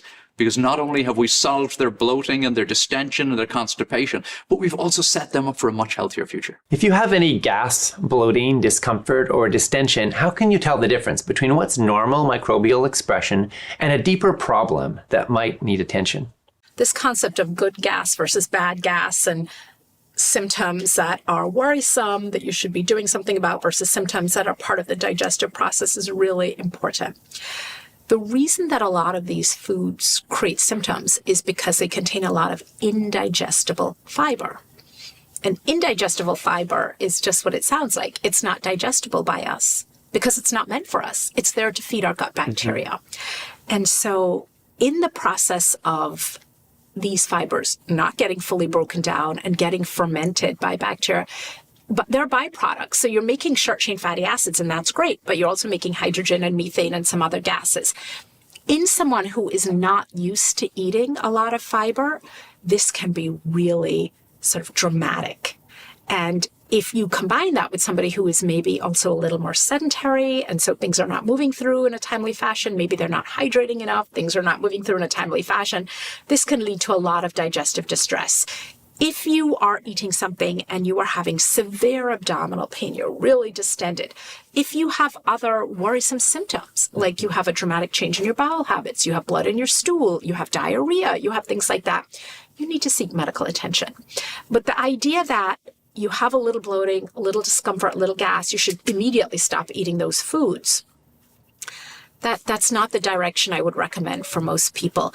What I would recommend is that you go more slowly. Give your gut, your digestion, your digestive system, and your gut microbiome time to adjust to your new healthy habit. I mean, if someone doesn't go to the gym and then they go first day, they do like a big CrossFit workout, they are going to be dying for days, okay? They're going to have DOMs like you're not going to believe. It's a little bit like that with your gut. You want to introduce these foods a little bit slowly. And if you're still having issues, then if you are cooking your own beans at home, and your own lentils, your own legumes, make sure you soak them in water overnight. Then you discard that soaked, the water, and you rinse them thoroughly. That helps to reduce the fermentable components in the bean. If you cook them with a little bit of kombu, that can also help to degrade some of the fermentable carbohydrates and help reduce the bloating. Or another shortcut is if you buy healthy pre-cooked beans and legumes, and you can get those from tons of companies now. So they come in pouches or BPA-free cans. They've already been cooked. They don't have a ton of junk added to them. There's some companies doing great work with that sort of way of delivering legumes to our larders. And if you buy those pre-cooked, those are often cooked at higher temperatures than you would have at home, and that helps to degrade some of the fermentable components as well. Often at my clinic, if we are seeing people suffering with that sort of bloating and distension in the context of a fiber deficient diet, we will help them to gradually increase their dietary fiber one step at a time. We will advise them to take out the highly fermentable foods that you really don't need in your diet. So we will talk about dairy milk, of course. The lactose that we get from dairy milk really has no business in the GI tract of a grown adult human. Okay, after the age of about 2, we don't need that anymore. So lactose, dairy milk is out. Absolutely, step number 1. Okay. But we also reduce some of the other highly fermentable components that we often see in the standard Western diet. So we're saying goodbye to the lactose, but also the highly processed fructose, the very sweet fruit juices. If we have patients with unexplained GI symptoms, we've done all the tests, great, we're good, there's no disease processes going on. We've talked about food, great, we've got that dialed in, we're eating healthily. We have got to talk about stress. We've got to talk about calming the gut-brain axis. So in my practice, I will always talk to my patients with GI symptoms about stress. If we don't sort out your stress, we are not going to sort out your gut. If we sort out your stress, it could help a lot. So the studies tell us that mindfulness meditation and gut-specific hypnotherapy, which can be done in 10 or 15 minutes a day for 6 weeks. It doesn't take a huge investment of time. The evidence shows us that for patients with unexplained GI symptoms, so-called irritable bowel syndrome, about 30 to 40% of people will get substantial improvements in their symptoms through these practices. Another gut health issue that a lot of people are concerned about is what's widely known as leaky gut syndrome. While this is not an official medical diagnosis, it is thought to contribute to a range of health challenges, from digestive problems to autoimmune conditions. So what is a leaky gut? The term leaky gut is basically saying that your gut lining cells, or your enterocytes, which are your GI tract lining cells, instead of being like strong soldiers, as I like to describe them. So the way I describe them to my patients is, at a war front, you have soldiers lined up, and the whole point is to not let the enemy intruders in. Say these soldiers go on a holiday and they've partied, they've drank, they've done whatever they needed to do. They didn't get any sleep. They ate a lot of fast food. They put alcohol in their body. And then the next day they have to show up for work because they're at that front. So the next day, instead of showing up where soldiers would be lined up side by side, they show up like this, or they show up like this. And now this allows intruders to enter. So when we're thinking of a leaky gut, the same thing is happening on that cellular level, where things like toxins, pesticides, viruses, bacteria can now enter through the leakiness or the membranes of the GI tract that are more permeable. And when they enter, what they like to do is go to the bloodstream. So when they enter and go further into the bloodstream, they cause our body to release chemicals to fight them. So now this is this process of this cycle of inflammation. One of the most potent things you can do to heal a leaky gut is to eat a diet that's rich in fiber. Why? When you eat a fiber-rich diet, again, that's not beef and that's not poultry and that's not turkey and chicken. That's fruits and vegetables, whole grains and legumes, fiber. You'll feed the bacteria in our gut. They'll make something called short-chain fatty acids. Maybe right now the hottest one is called butyrate. And butyrate keeps our gut healthy. So we eat fiber and we keep our gut healthy, and we don't develop something called the leaky gut syndrome. We don't want our colon contents or intestinal contents getting in our bloodstream. It drives inflammation. So we know from studies that people that eat whole food plant-based have lower inflammatory blood markers, probably through this pathway gut-heart of fiber to short-chain fatty acids to a healthier gut lining. Pretty remarkable.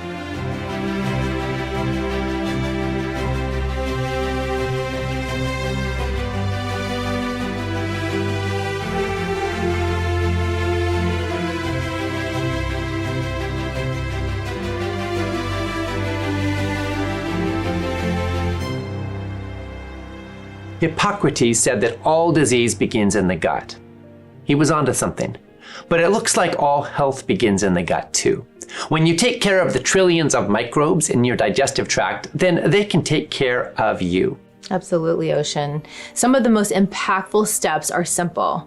Eat more whole, fiber-rich foods, incorporate fermented foods, and stay hydrated. Adding a variety of plant-based foods helps nourish beneficial bacteria, while cutting back on ultra-processed foods, sugar, and artificial additives reduces strain on the gut. And let's not forget about movement and connection to nature. Regular exercise supports digestion and promotes a healthy gut microbiome. Bonus points if it also includes spending time outdoors with activities like gardening or walking or hiking. Being in nature exposes you to more microbial diversity, and it also helps to lower stress levels. By taking these simple steps, you can create a strong foundation for your gut and your overall well-being. And one other key thing you can do for your gut health is to listen and pay attention. Your gut is always sending you messages and giving you feedback. You know, our GI tract gives us such fabulous feedback. Mm-hmm. You're having acid reflux. Are you eating late at night? Are you eating too large a meal? Mm-hmm. Is the fat content in your meal too high? Are you having a lot of caffeine that's opening up that sphincter? Mm-hmm. So it is really things like acid reflux, things like constipation, bloating. They're often, not always, but often our body trying to give us feedback and to say, knock, knock, you're doing this thing. I'm not really liking it. And remember that that feedback is for our survival and our benefit. It's not to, burden us with these symptoms. It's really to try to keep us healthy and alive. Today we've seen how gut health impacts our overall well-being. Simple daily actions can transform your microbiome and improve long-term health. Absolutely, Ocean. A healthy gut not only aids digestion, but also supports immunity, reduces inflammation, and enhances mental health. Yes. Now in our next episode, we'll be looking at how diet, lifestyle, and even the gut microbiome can influence heart health. This is really important because cardiovascular disease is by far the leading cause of death on Earth. It's a condition that impacts nearly half of all Americans. And as we'll see, it's very often preventable with healthy diet and lifestyle. But many of us have been dangerously misinformed. As you'll see, your heart health is in your hands, and we're here to empower you with the knowledge you need to make lasting and life-changing choices. We'll see you there. Let's do this.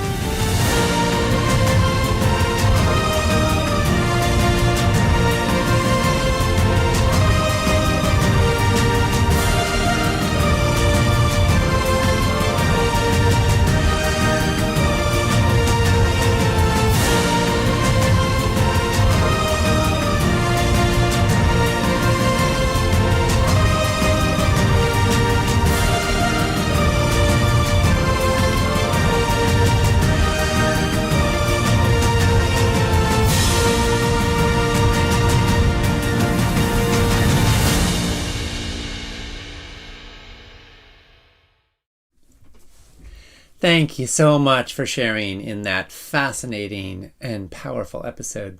To express your opinions on what you've been hearing and find out what others are saying, please keep on posting and engaging in the comment section on the broadcast page. You can refresh the comments with the button provided there to see the most recent ones that have been submitted. Dale said, thank you, Ocean, for caring enough to put this amazing program together to give us perspective and teaching us how to improve our lives. Dale, thank you for caring enough to participate in this program. We're so glad you're here. Sarah said, my favorite plant-powered meal or snack is, I toss shelled edamame with diced cucumber, tomato, green or purple onion, together with lime juice and tahini seasoning.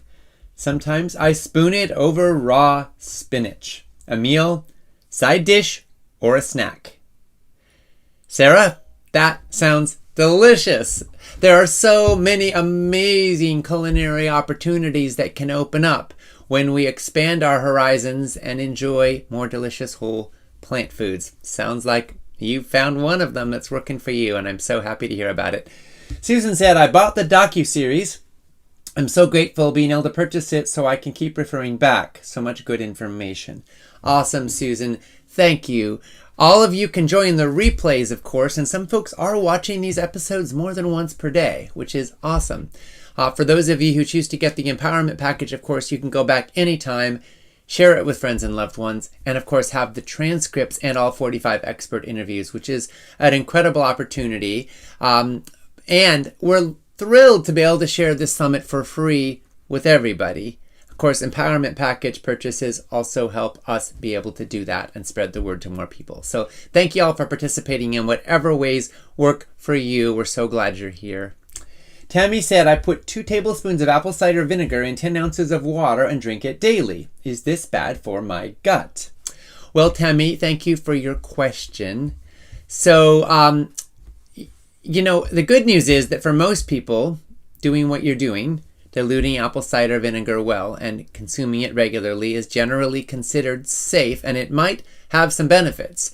Apple cider vinegar has been shown to support digestion, and the unfiltered kind, the one with the mother, can even have some prebiotic properties that are helpful to your gut microbiome.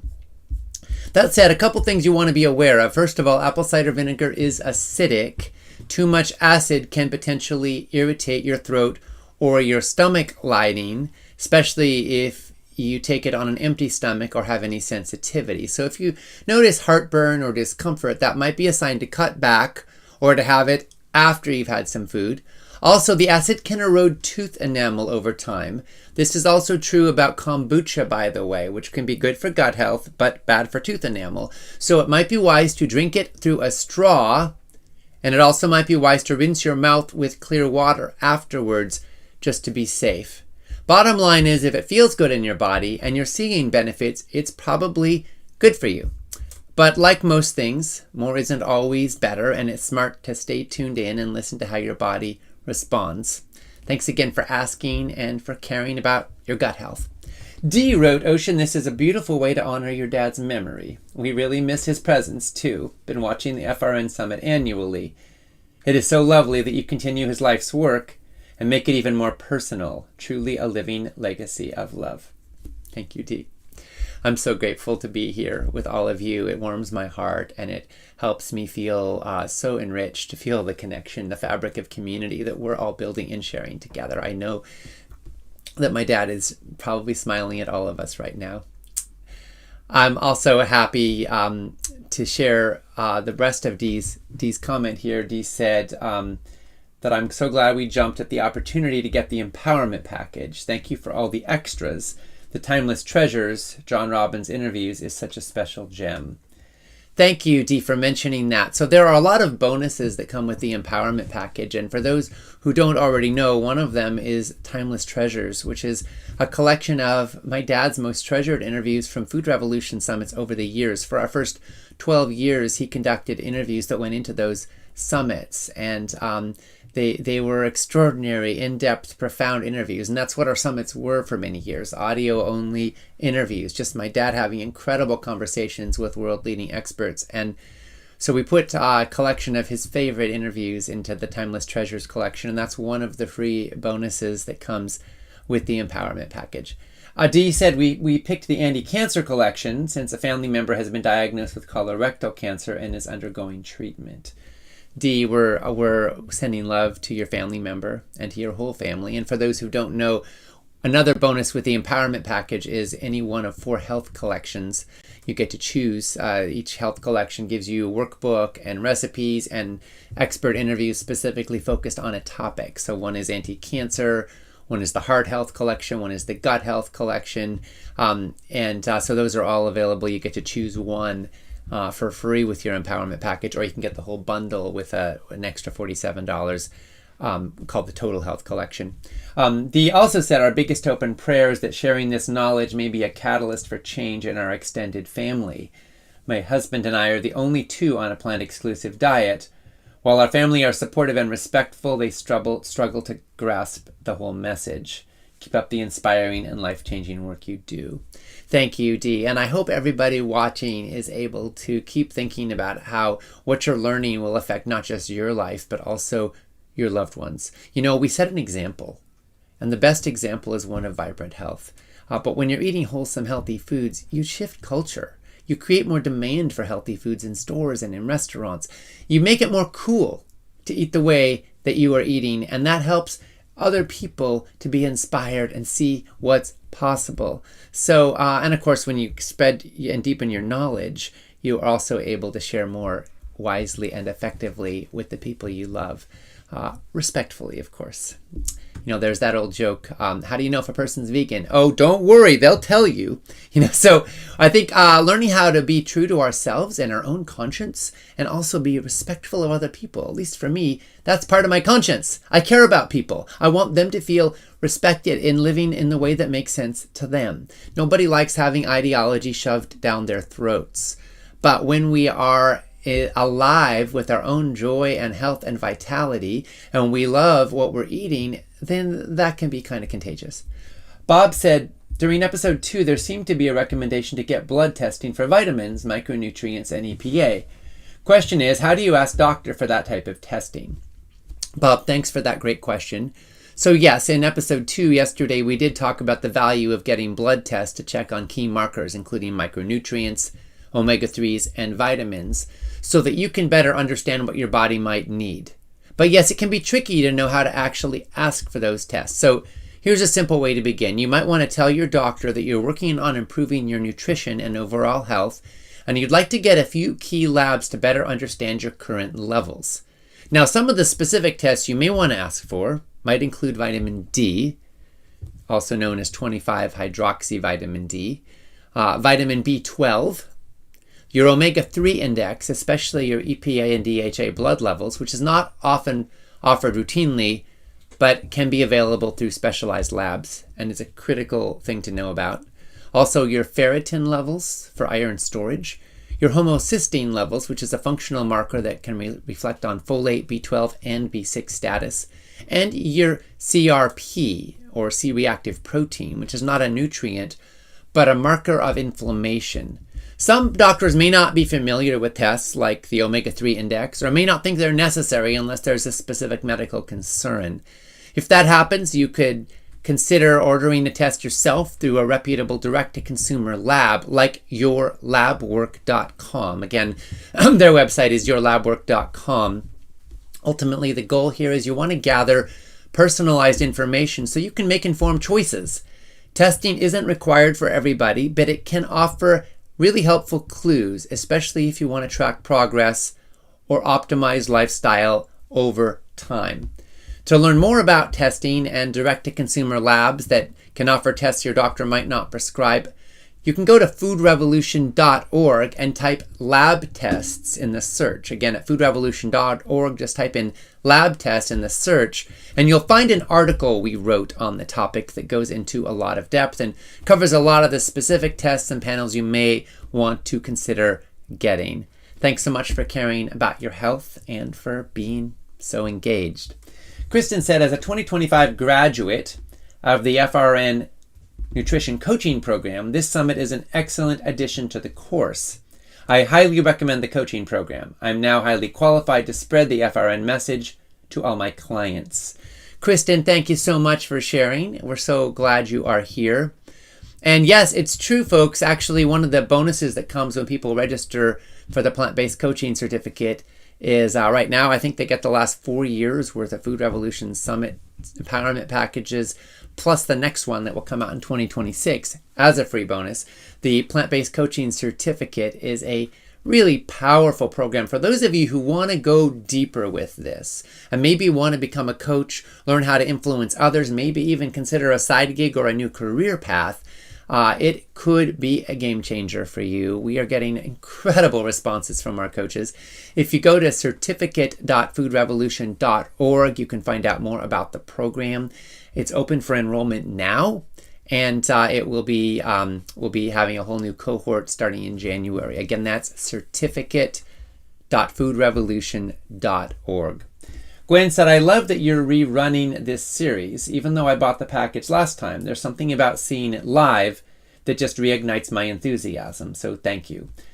My question is about low-dose aspirin. I've been taking one daily for years per doctor's orders, but I think I may be able to stop because I've lost 50 to 60 pounds and have totally reversed my type 2 diabetes. I'd like to know what kind of effect the low-dose aspirin has on my microbiome. Well, Gwen, first of all, I love your enthusiasm. Thanks for joining us again. It means so much that watching live brings you renewed energy. And congratulations on your health transformation. Reversing type 2 diabetes and losing over 50 pounds is a big deal. So congratulations. I hope you're feeling proud of what you've accomplished. Now, as for your question about low-dose aspirin and the microbiome, it's an important one. Emerging research suggests that even low-dose aspirin might influence the gut lining and microbiome composition. There are studies telling us it could increase intestinal permeability, especially with long-term use. Now, that doesn't mean it's automatically harmful, but it might not be entirely neutral either. That said, aspirin has been shown to be helpful with thinning blood and reducing clotting, which of course could reduce risk of heart attack for some people, and it may be less problematic than some of the other substances used to reduce clotting. So it really is a matter of context, including your current health, your risk factors for heart disease or stroke, and your doctor's guidance. Now, given the amazing progress you've made, this could be a good time to revisit your care plan with your healthcare provider. You might want to ask whether continuing aspirin use is still necessary given your new health status. Maybe it's time to get some new lab work done to look at your cardiovascular health situation.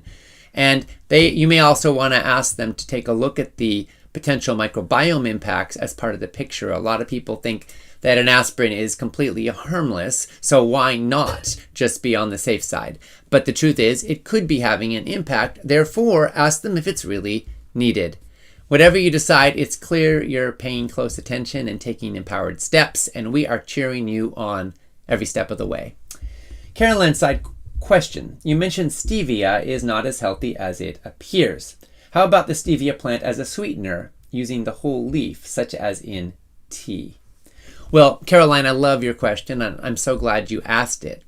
There are some studies that have raised red flags that some stevia extracts, many of them highly processed, could alter gut microbiota in ways that aren't helpful. One study that was published in Microorganisms in 2022 found that stevia compounds might suppress communication among gut bacteria, which could impact balance and function over time. Now, the long-term implications of this are still being studied, but it is something to be aware of. That said, using the actual stevia leaf, like brewing it in tea or using a simple extract made with minimal processing, might be a different story. The whole leaf contains a range of phytochemicals, not just isolated steviol glycosides, and it's a lot closer to what nature probably intended for us. We don't have a lot of research specifically on whole stevia leaf and gut health, but it stands to reason that it's a gentler and a more natural choice than the highly refined forms. Now, is stevia better than artificial sweeteners like aspartame or sucralose? In a lot of ways, it probably is a lot better. But even with stevia, less is more, especially if you're wanting to reset your taste buds and bring your palate closer to whole, naturally sweet foods. So I'd say stevia in moderation is probably just fine for most people, especially if it helps you enjoy healthy foods and drinks and move away from refined sweeteners and artificial sweeteners. But even stevia, especially when it's refined, might not be optimal. Leela said, I've been keto or close to it for about 2 years while losing a lot of weight. I'm still trying to decide how to incorporate carbs and more vegetables without gaining weight. It's frustrating since I'm worried about changing things a lot to do so. Well, Leah, I hear you. And I want to acknowledge how much discipline and effort it takes to lose significant weight and stick with a plan like keto. So congratulations on the success you've had. A lot of people move off of a keto diet after a while because, let's face it, it is not a healthy long-term solution in most cases because it's so limited, and people tend to miss out on fiber and other key nutrients on a keto diet long-term. So they may lose weight, they go off of it, and then they gain the weight back, which can actually be even worse. We do not want that to happen to you. So you're in a powerful and important moment where you want to expand your food diversity and bring in more vegetables and health-promoting carbs without slipping backward. Now, the good news is that a lot of people do successfully make this shift, especially when it's done mindfully. So a key is to focus on whole, fiber-rich, and generally low glycemic carbs, things like lentils and beans, quinoa, oats, and starchy vegetables like sweet potatoes and winter squash. These are all foods that nourish your gut microbiome, and they stabilize your blood sugar, and they help you feel full without spiking insulin or causing rebound weight gain. You probably also want to get some cruciferous vegetables in there as well, raw and or cooked, again, because they can help support your microbiome, and they're not going to generally trigger food addiction cycles. A lot of people going back on carbs can get sucked in to old patterns, and you want to focus on whole foods as you add the carbs back so you don't wind up allowing processed foods to come back into your diet. That's going to be critical. You also may want to start with small amounts, maybe half cup of beans or 1 sweet potato with a meal, and watch how your body responds. Keep your plate centered on those veggies and include healthy plant-based fats too, like avocado and nuts and seeds, which can help balance blood sugar even as you're adding back in the good carbs.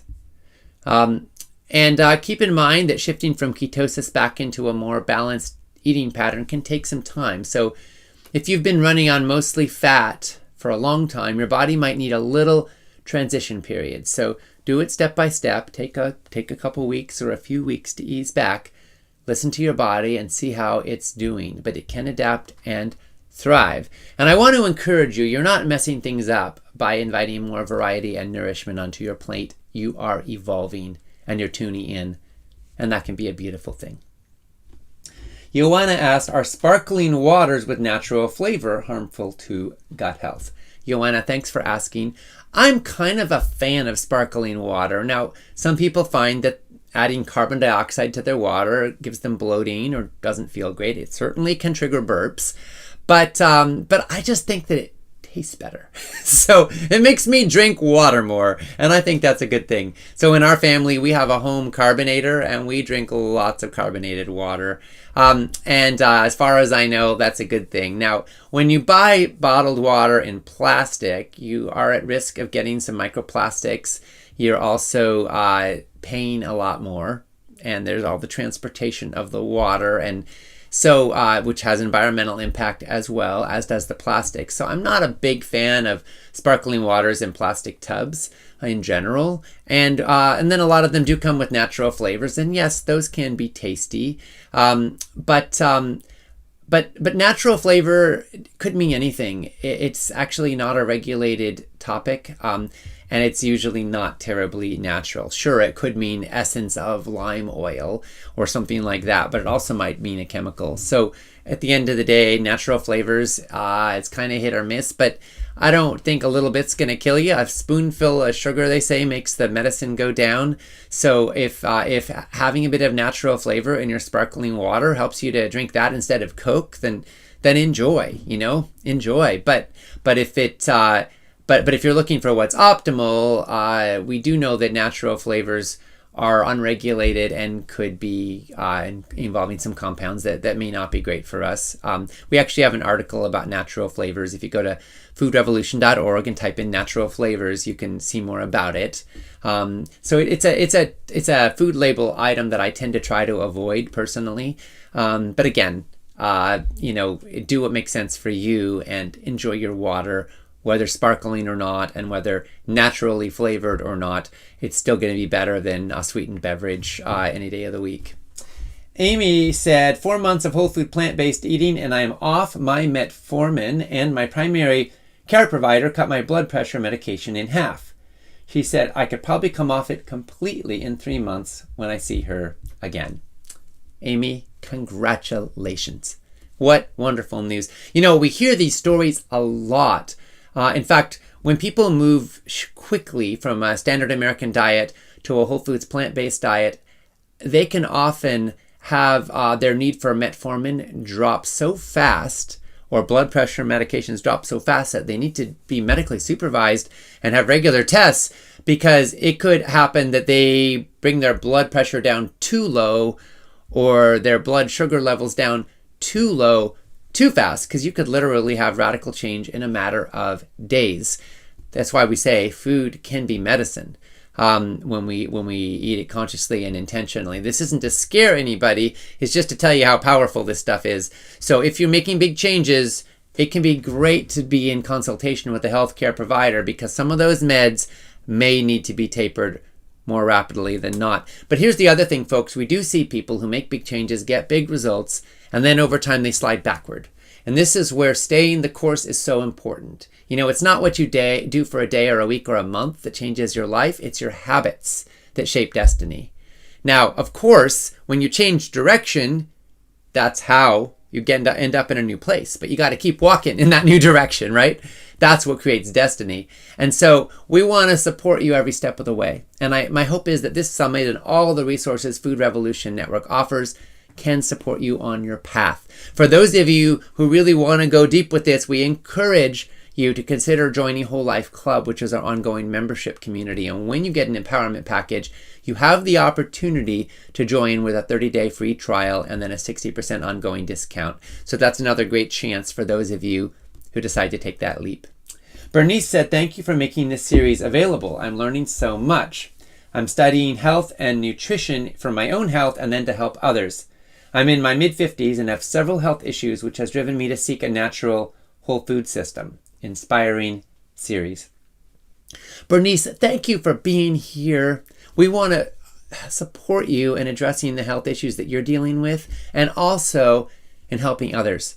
So we're going to gift you with an empowerment package. Congratulations. You'll now own the entire summit, all the recordings, all the transcripts for life. You can watch it anytime and you can share episodes with loved ones. And I know you'll enjoy the expert interviews as well. Hopefully some of them will help you with the specific health challenges you're facing. You'll also have all the bonuses. Congratulations. Our team will be in touch with you. And congratulations also to all of our new empowerment package owners, including Kimberly from Canada, Heather from Oregon, Anika from Sweden, Malin from Sweden, Song from California, Mylene from Vermont, Deborah from Minnesota, Benita from Idaho, Sherry from Illinois, Susan from Massachusetts, Heather from Oregon. Thank you all so much for investing in your health and in our mission. We're so glad to welcome you to the Empowerment Package community. Valeria said, hi Ocean, last November I had a bowel obstruction due to an acute inflammation in the small intestine, which made me rethink the way I'm eating and living. I watched FRN in April and it was an eye-opening experience. Since then, I try to eat mostly plant-based, not always that easy, but I feel much better overall. I think the microbes in my gut are happier. Before I didn't cook that much, but now I'm always looking for new recipes and trying to use wholesome, colorful ingredients. It's an ongoing process. Yes, it is, Valeria, and we're so glad you're on the journey. And we want to make it a little easier for you to enjoy delicious recipes, because after all, if you don't enjoy healthy food, you're probably going to have a hard time sticking with it. We do not want your food to taste like cardboard. We want it to taste amazing so that you can not only love it, but also share it with loved ones. So we're going to gift you with a copy of Real Superfoods, Everyday Ingredients to Elevate Your Health. This is the cookbook that Nicole and I created, and it focuses on the super healthy superfoods that you can apply and enjoy regularly. The superfoods in Real Superfoods are all super because they're super nutritious, super accessible, super affordable, and super delicious when you know what to do with them, which again is why it's a cookbook. So enjoy Real Superfoods. Our team will follow up with you and get you a copy sent from the publisher Hay House. Enjoy. And for those of you who are interested, Real Superfoods is available on Amazon or wherever you like to get your books. Bon appetit. Speaking of recipes, it's now time to introduce our recipes of the day. Every day of the summit, there are 3 more from Nicole D'Andrea Russert, RDN. So today's first one is Digestive Wellness Juice. Support your digestive health with this incredible juice. It's nutrient packed and it's a blend that features detoxifying power of kale and the digestive benefits of fennel, combined with anti-inflammatory properties of turmeric root and ginger root. There's also sweet pineapple and a splash of tangy lemon juice for a delightful flavor, making this tasty and beneficial. You can have it in the morning or really anytime you like. Next, we have pumpkin oat bites. Having well-balanced snacks on hand that offer whole grain carbohydrates, plant-based protein, and healthy fat, plus plenty of micronutrients, will help you stay energized all through the day. You can make this snack in 15 minutes. It requires no cooking, and it gives you a chance to get your hands a little messy. Who doesn't love that? Bonus if you have young ones who love to help out in the kitchen. And next, we also have the smoky black-eyed pea, butternut squash, and collard greens soup. That is a mouthful, a delicious mouthful. It's a plant-based potpourri infused, am I pronouncing that right? Potpourri? Anyway, infused with an aromatic blend of spices, the sweetness of butternut squash and corn intertwines with the earthiness of black-eyed peas, while the vibrant collard greens add delightful earthiness to a comforting stew. So every day of this summit, we got 3 more recipes of the day. You'll find them on the broadcast page to enjoy. Also, every day of this summit, we have 3 more expert interviews along with today's episode. So today's expert interviews are Robin Chutkan, MD, on gut health breakthroughs, unlocking the secrets of your microbiome for better wellness. Then we have Dr. Angie Sadehi on your gut, your brain, your life, how tiny microbes shape your physical and mental health. And Dr. Alan Desmond on the gut health revolution, unlocking the power of diet and the microbiome for lasting health. All 3 of these will be available while the summit is in replay mode until we open up the page for tomorrow's broadcasts. So enjoy, and of course, Empowerment Package owners have access to these for life. Wendy said, big question, what about fasting? I do that to eliminate bad cells. How does fasting affect the biome? Thank you. Great episode and outstanding. Wendy, thank you so much. I love your enthusiasm. That's a great question. So fasting is one of the most exciting and fast evolving areas in health science. And you're absolutely right. Fasting can help trigger autophagy, which is the body's process of cleaning up damaged cells, which is part of how it can help eliminate bad cells and support long-term health and longevity. Now, as for the gut microbiome, the impact of fasting depends on the type of fast and how often you do it. Short-term fasting, like time-restricted eating or intermittent fasting, can actually benefit the microbiome by promoting microbial diversity. It can support gut lining integrity, and it can even help beneficial species to thrive. It also gives your gut a break from constant digestion, which can help reduce inflammation and support balance. It's also important to say that if fasting is too extreme or too frequent, it can potentially reduce microbial diversity, particularly if your overall diet is low in fiber or variety. Your microbiome feeds on the fiber that you eat, and it needs regular nourishment to thrive. And this really is the critical thing. It matters that you fast sometimes, but it also matters maybe even more what you eat the rest of the time. Fasting can be a powerful tool, but it works best when it's paired with a whole foods plant-centered diet that keeps your microbiome nourished during eating windows. You're giving your system time to rest, and you're fueling it well when you eat. We'll be looking more into fasting as we go through the summit in a number of episodes, so stay tuned. All right, folks, we're now approaching the end of day 3 of the Food Revolution Summit docuseries. To express your opinions on today's episode and the summit so far, and to find out what others are saying, post and engage in the comment section on the broadcast page. Make sure to refresh the comments using the button provided there so you can see the most recent ones. You can also join the conversation on our Facebook page at facebook.com/Food Revolution Network or Instagram.com/Food Revolution Network. Come back and join us tomorrow when we go live at 7:45 Pacific, 10:45 Eastern, 2:45 GMT, or at 11 Eastern when we start rolling episode 4, Conquering Heart Disease, Transforming Cardiovascular Health with Science and Action. It's going to be amazing.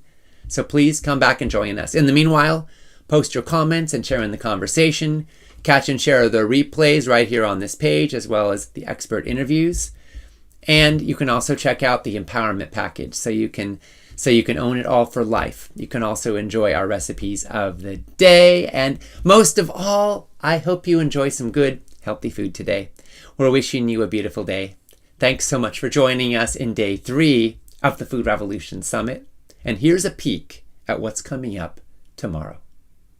Cardiovascular disease is responsible for about 18 million deaths every year. That's more than cancer, diabetes, and respiratory diseases combined.